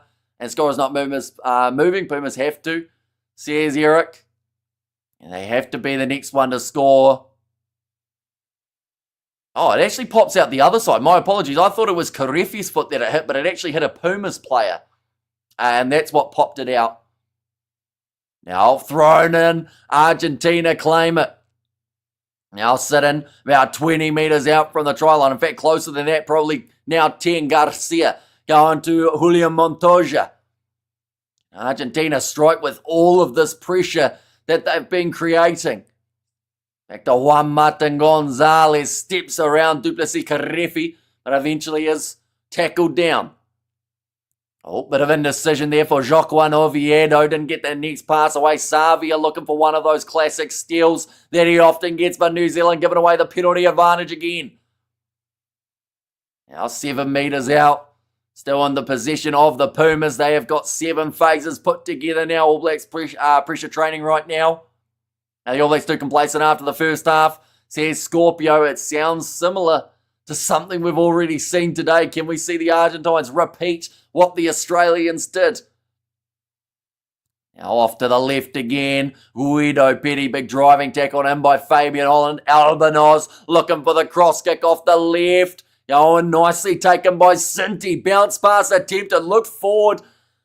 And it will go back now for the scrum. In fact, they're going back for the penalty on the other side of the field. And Argentina will once again have themselves a penalty in their favour. We have the Hamish after today's matches. Australia could be favourite for the cup, says Kevin. And Rico ain't really a centre, but he's still better than Proctor, says Floyd Kingy. And time for the All Blacks to sub and step it up, says John, and take the 3, please, says Suds Rays. I think they'll go to the scrum again, or maybe the line out here. They might as well take the risk. At the end of the day, you are down by the 14 points. The 3 points don't really help them out here. But it looks like Chocobares will be the man who takes the quick tap. No, he leaves it alone and now gets the possession. 5 metres out from the line, Argentina. Now building further advantage here against, I believe it was Geordie Barrett for offside. So this could be another yellow card for New Zealand if they're not careful. Pablo Matera.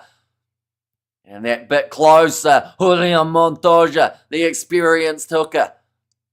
Now Garcia wants to go for it, but instead will pass it out to Albanos. Skip past Will Jordan, scrambling, gets across to Lucio Cinti. Does make the tackle 2 meters short.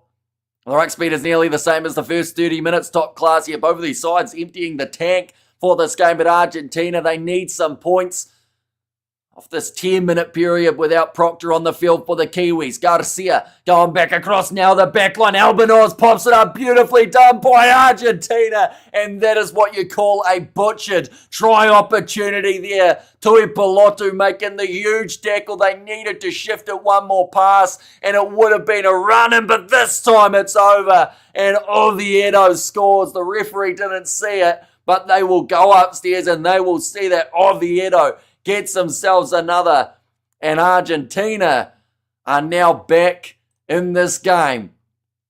The referee still yet to confirm this one. Obviously, the assistants didn't miss it as well, but surely in this case, Marius van der Westhuizen can just go, yep, there's a grounding, you can award it. He did it with a forward pass earlier on in the game. That one is about as clear as day. That Oviedo got the grounding there, slams the ball down. There's not going to be much looking at that one. And try under the post, 100% Rico's fault, says hopes. And had to come, maybe suffering big time here, says Studs raising, well done, says Socks. Now this one will be awarded. Argentina get on the board for the 3rd time in this contest. This Rugby Championship is unpredictable. It certainly is. What happened to the AB's man, says the What's Up Guys podcast. You know what? It's exactly what we saw from the Springboks.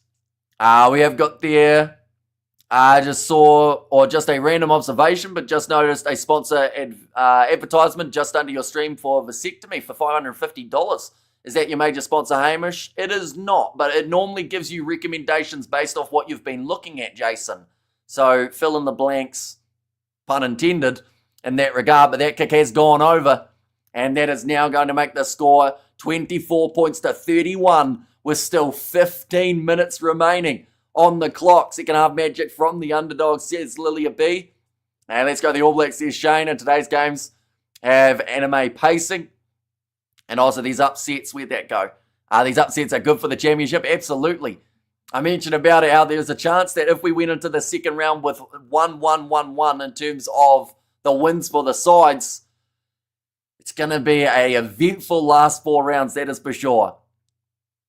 But now, Thomas Albanos going to be kicked downfield and finds touch with it. How about a draw? Draw could be on the cards. Could keep the competition wide open for both of these sides. We look there, bro, says East. Rico has taken his tracksuit off, says Crimson. Also, game on, let's go. And Northern fan jealous of how good this Rugby Championship is going to be, says Colin. But now, Samasoni Tolkiaho ready to throw this one. It looks like Garcia, his day is done. He has been taken off, the halfback. And, this is a big call. Julio Montoya also taken off now for the Argentinians. Ball is there for Tolkiaho at the back of the rolling maul. If New Zealand want a bonus point, they would have to score twice now in this matchup. And coming the All Blacks, says Vava. I don't think we've been in Argentina's half for more than a minute. The second half, says Esmond. Now Rico. They're going to be able to find him out on that wing. He's been criticised a lot throughout this game, that is for sure. Artie Savia now trying to step on Juan Martin Gonzalez. 15 minutes left. Los Pumas with the comeback, and ABs need to increase the pressure, increase that speed, and make better contact. Take the fight to them, boys, says Thomas. Now Karifi. Christie. Short ball to Ollie Norris. It's handled well by Pablo Matera, who's going to be working his way towards a man of the match. That has to be an advantage to New Zealand. Juan Martin Gonzalez trying to rip that ball away while Matera was still in the breakdown. New Zealand may actually be possibly tempted to take a 3-pointer here. And boy, oh boy, Philly Christie. Says Blues Nate. What time is now at the match, late or early? It's an evening game at the moment for this contest in Argentina, sitting with 14 minutes remaining.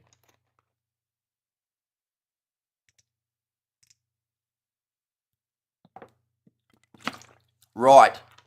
That is a big moment in this game. Ladies and gentlemen, New Zealand have kicked for the corner in what would have been, I believe, an easy 3. 7-point lead. Keep that one in mind if they don't score here. Maybe could come back to bite them. But of course, if they score now, we will say that was clearly the right decision. 2 minutes 30 left in the sin bin. 3 would have killed off the sin bin tie, says Jonathan. Now thrown in, nicely taken by Patrick Tuipulotu, the back of the line out there for New Zealand. Semasoni Tolkiaho. This one's moving nicely. 10 metres from the try line. Make that 5. They're still going forward. It's well defended. I believe it was Albanoz who actually stopped the whole rolling maul by himself for a start. And Artie will score, says Pepe. He's already got himself 1 try in this match. Maybe another. Could be coming just around the corner. Another advantage now for New Zealand. 5 metres from the try line. Pasilio Tosi.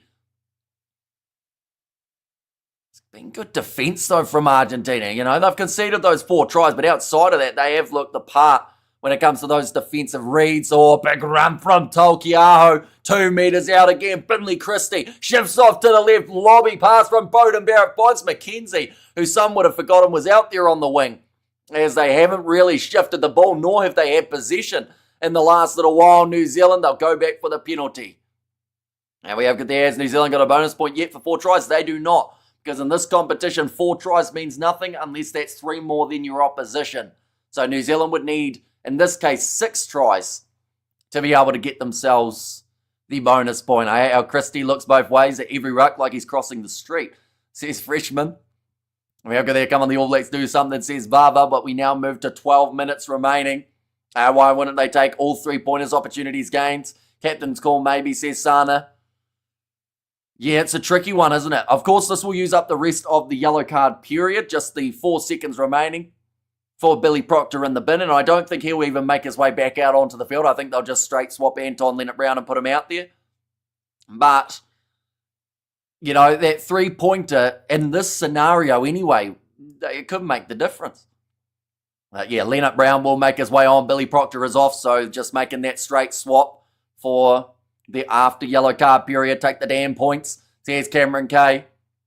Now Tolkiaho 5 metres out. All Blacks line out. Rolling maul, to their credit, has been moving very nicely towards the Pumas line. It's actually something that England used quite a bit throughout the July internationals to quite some success as well. Now rolling maul, still moving. Tolkiaho's over and scores the try for New Zealand. A much needed break of the momentum for the Kiwis.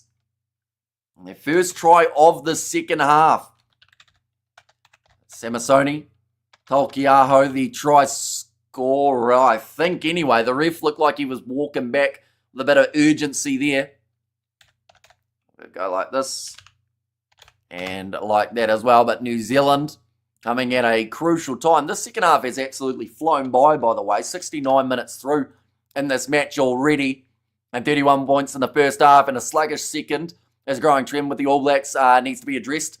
Says Aria there. And thank goodness for that, says Mark.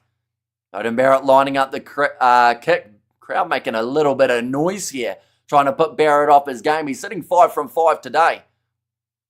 He's been kicking with a high efficiency. That one's hit the post and come back out. I will make the score with 10 minutes remaining on the clock. 36 points to 24. And Tolkiaho says Floyd Kingy there.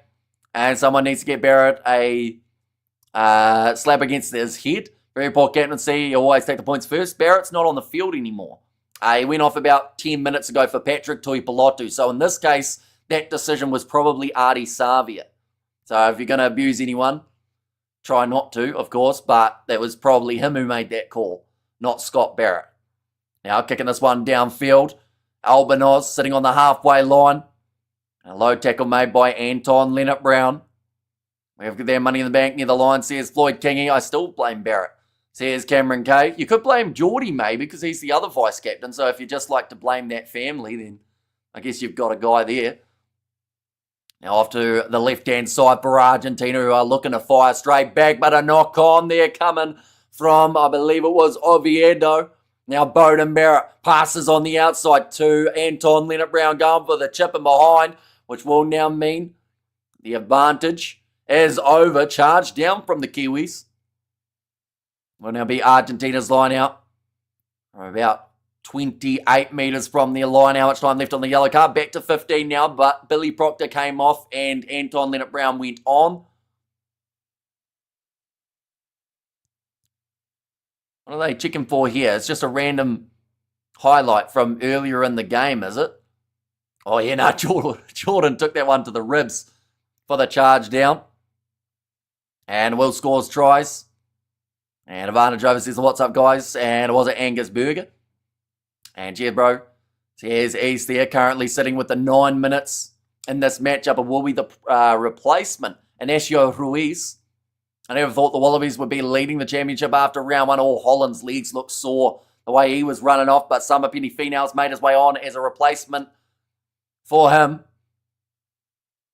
But now, breaking away, it will be Juan Martin Gonzalez. Gets around Finley Christie twice. A couple slightly skew-whiffed tackle attempts. New Zealand, they'll be wanting that one more bonus point. The way that it sits currently, Australia would finish this round of the Rugby Championship in first place, but if New Zealand score again, have potential of moving right to the top of the bunch. That one's going to be into touch on the full from Argentina. Not quite the best kick from Simon Benitez Cruz. And stop blame them, guys. They're all best. Our rugby players support them, go the All Blacks. And still far from our best back line, says God's own Rich Morgan is back. People going to be benched, says Dennis. All Blacks looking solid, says Cesar. And there too. Have you noticed what New Zealand is doing to defend Puma's line-out mauls? Chaos. Yeah, it just seems like a scrambled mess for a start, but it seems to be effective. Oh, well claimed by Tupavai. And line-out time. Now again, New Zealand will look to march this rolling maul forward, which has been very good throughout this game. It's dragged down in another penalty advantage in favour of New Zealand. Geordie Barrett with the flat run. They've done very nicely to shut him down in this game. Bowden Barrett trying to kick him behind. Will go into touch and they'll go back for the penalty. Where's the usual Jordan try? Yeah, he hasn't scored one as of yet. Although, to be fair, that Ratima try was pretty much a Will Jordan try. Like, he broke the line, he stepped, he could have gone himself, but he passed to the side to Ratima. And then Ratima ended up scoring it. Should have done a 3 now, says Jonathan. See, that last one, I thought that 3 was going to be the better option. Now I would think the corner is. Because one more try here gets them the bonus point. And that's what they have to try and chase. Plus that rolling maul defense of Argentina has shown a little bit of a weakness throughout the second half. And Jordan set up a good try. And Will Jordan plus for my multi. Or Will Jordan please, sorry. For my multi and not actually an All Black supporter. I'm a Blackfern supporter. So here's Dallin, so I'm sure you are excited for next week. So will New Zealand be number 1 now if we win? New Zealand are number 1 now even beforehand. After that South African loss, Australia took 3 whole world ranking points off the South Africans. So it does mean that New Zealand's at number 1 as long as they don't lose this game by 15 or more points. But now Tolkiaho over the line again. He'll get himself the double. The rolling maul is money at the moment for New Zealand. And I mean, the scoreline's going to look a little bit better than it could have with what was happening about 10 minutes ago. But now they're on that score of 41 points to 24. What was my prediction? I went 35-22, so I was a little bit off. But of course, still time remaining. We've missed this beast. And Lightweight Baby says, Thomas there and bonus, let's go, says Jace. Although, of course, for that to happen, Argentina cannot score in the last stages of this match, or else if they do, their bonus point will be taken straight away. A game over, says Geza. Listening from Kuala Lumpur in Malaysia, and good to hear your commentary once again, says Stuart there. That one has missed away to the side, but it is great to have you here, Stuart. Hope you are enjoying your time. That one has missed away to the side for Bowden Barrett. So 41 points to 24. Now the score between the two. Okay there, don't jinx it, says Thomas. And give it together, Argentina. Says Cameron Simasoni Tolkiaho, gets himself the double and is on track for a hat-trick, because honestly, that is something that New Zealand may go to again. Rieko Ioane, Tupavai, the man with the ball. And well done, New Zealand. Our rolling balls are boring, says Brent the Tent. Yeah, New Zealand don't go to them too often, but in this game, Rieko, it's hit the back of his shoulder. And he was in touch, so it is counted as kicked out on the full. Cheers, bro, says Raz. And Taukiaho, money in the bank near the line, and thanks for keeping us updated, bro, watching from Vanuatu. Says Naluk. Now just the 4.5 minutes left. South Africa were defeated in their opening contest of the Rugby Championship. The Pumas, they have been valiant in this game. They have scored the 24 points. This is all about the points differential, though, because we've got to remember, if they receive 0 from this game, then if they're less than 16 difference, then they will be above South Africa on the standings. If they are more, that's going to be a penalty against Anton Lienert-Brown, and a quick tap taken by the Argentines. Now the ref says they weren't on the mark. I always come here, I can't get to watch, or I can't get the online streams to work, says Connor Rugby. Okay, referee just saying you cannot gain an advantage in terms of your location of the quick tap. They've been taken back for that one. And Wallabies versus All Blacks is looking mouth-watering also. And thanks for the stream, says Jameson. And go to the bench, says Socks. There too, yeah. Simasoni Tolkiaho doing well. The only man off the bench to be able to score a try for New Zealand. The only man to score a try in the second half of this contest. I'll throw it in. What's he taken? Argentina, 3 minutes to work, and they need one try. Oh, good hands from Santiago Carreras. Passes on the outside towards the corner. They will go. Dalgi, 10 metres from the line, dragged down. Oh, trying to get the turnover. He's doing a handstand there for Will Jordan. Wait, hang on. TMO. Something has been spotted by Marius van der Westerhuizen. It's going to be probably New Zealand who did something. Cut it out, says East. And also W Stream says Jace. Well done, New Zealand. More than this overrated Springbok team could manage. Says Bruce. And cut it in. Says Blues Nate. And yes, we have a good chance to lose against the Wallabies. And check with the TMO, says Studs Rays. Right. What is Pierre Bruce say? And Marius van der Westerhuizen cooked up here. Last 3 minutes of the contest. If it is a yellow for someone, of course it will be. Right, it's the tackle from... Oh, it's the collision from Lienert-Brown. Ended up running into Santiago Shoka Perez. It's a big collision. So I think it's going to be a tackle off the ball. Is it head on head with Anton Lienert-Brown? Oh, I think I just heard from the referee say it's, for me, a penalty. Is it going to be a yellow card? It looked like a lot of the connection went through the chests of the players. Oh, there's a bit of head contact, though. Yeah, there might have been head on head. The way that Lienert-Brown kind of went like that as well would make you think there's a collision. I think this is going to be a yellow card. Anton Lienert-Brown with some negative impact off the bench. Yep, yellow card for Lienert-Brown. Final 3 minutes now, New Zealand. The potential to lose their bonus points. So both men who have played 13 here have got a yellow card. So what do the All Blacks do next week in that jersey? Leroy Carter. Give him a chance. Oh, no, Lienert-Brown's actually busted his nose quite badly. Aussie versus the All Blacks going to be a great game. Lienert-Brown should have been, or shouldn't have been, recalled. Says Dennis. And don't let the Pumas score a try. And damn, says Dallin. And Rugby Championship looking close. Says Floyd Kingy, but now Thomas Albanoz. And Anton Lienert-Brown, how does he keep getting selected in All Blacks power rules? Does anyone know what Lienert-Brown was thinking with that one? I think he just misread it badly. Anton Lienert-Brown is good. I don't care who says what. Says Aldrin. But now kicked to the touch by Argentina. This one will be about 5 metres out from the line. Yellow card, Anton Lienert-Brown. Rico's fault. He simply wanted that 13 jersey back. And don't give to Barrett. He just gives it back, says Ricky. And hey, brother, you should start coming coming other content, or commentating other content that might be. We've done a couple sports before outside of rugby, but we are predominantly rugby based. Now thrown in by Ignacio Ruiz. New Zealand steal the line out there. It is massive for the ABs there. Do the new All Blacks players even know how to play rugby properly? Says the What's Up Guys podcast. Jim, the difference next week? Yeah, the only thing with that is he's played very little with 13. So could they look at him as 12 and then you put maybe someone else? Could Geordie Barrett play 13? I don't know if they will, but I think Timothy Tavatavanawai throughout his career has only played like 3% or 5% in the 13 jersey. In fact, it may even be lower than those two numbers. Now, Ignacio Ruiz, another line out here, 15 metres out from the line after New Zealand cleared their lines, trying to get the steal again. That ball will go into touch, and it's another Argentinian line out.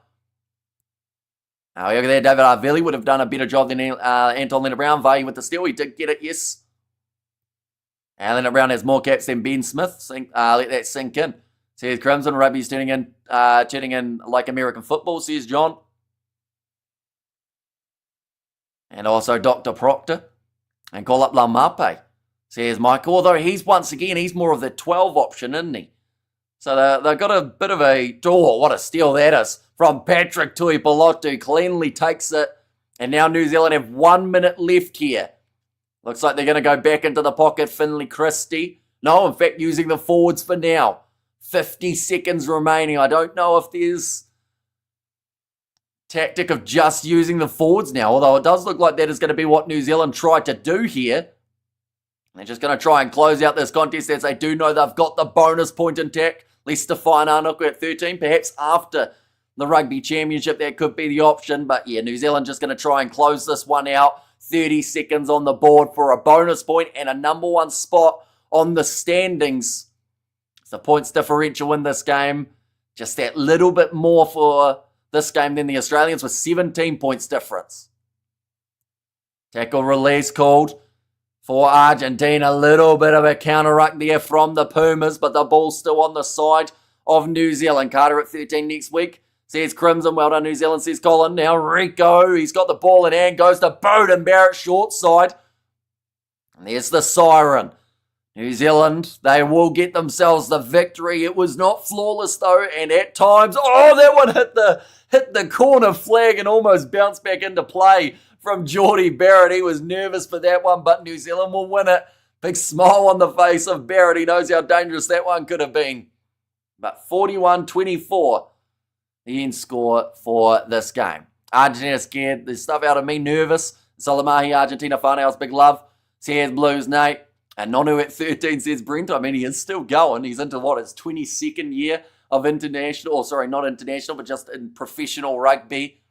Congratulations, New Zealand. Los Pumas played well. Lots of positives for them. Yeah, I think that they showed a lot of grit throughout this game. And perhaps, 24 compared to the 41 doesn't look great. But I do think that Argentina, if they can put a few of the big moments together and, just stop one or two more tries, they'd be right in it. And I feel like that could be the case for test match number 2 as well. Thanks, Amish, says Terry. No worries at all. And thank you for all your commentary of the game, says Michael. And yeah, of course, we are going to be back next weekend with some more rugby on the channel for the Rugby Championship. Also, the Curry Cup taking place tomorrow at 1 a.m. New Zealand time. We are going to be covering that game between Boland and the Bulls.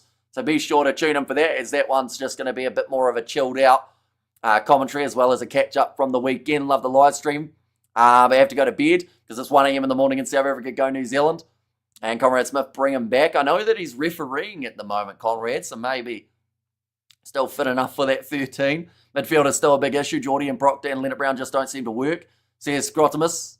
And also, thanks, mate. Great commentary. Cheers from the UK, says Simon. Thank you very much for being here. And top class All Blacks win. Sorry, guys, says Chad. And also, cheers, Hamish. Enjoy your rest. And Conrad Smith, another name thrown in there too. And game felt closer than the scoreline reflects. I agree. If it wasn't for those last two rolling ball tries from the All Blacks that did equate to that extra 10 points, this one could have been looking very different. Possession was in favour of Argentina. Territory the same. New Zealand missing more tackles. Argentina making more metres, having more carries. Across the board, New Zealand have quite a few stats that they were second in, but they were able to get themselves the win and the bonus point as well. But yeah, it will be interesting to see what happens now with the selections for next week. But nonetheless, I do thank you all very much for tuning in, not just to this live stream, but of course the one earlier on, and also for all of the matches that we have got coming up in the future. Be sure pop in and say hi. Next week we're going to be back, but also we will have the post-match review coming out on the channel in around, I'd say, 30, 40-ish minutes time as well. But thank you all very much for tuning in, and I will see you all for the next one.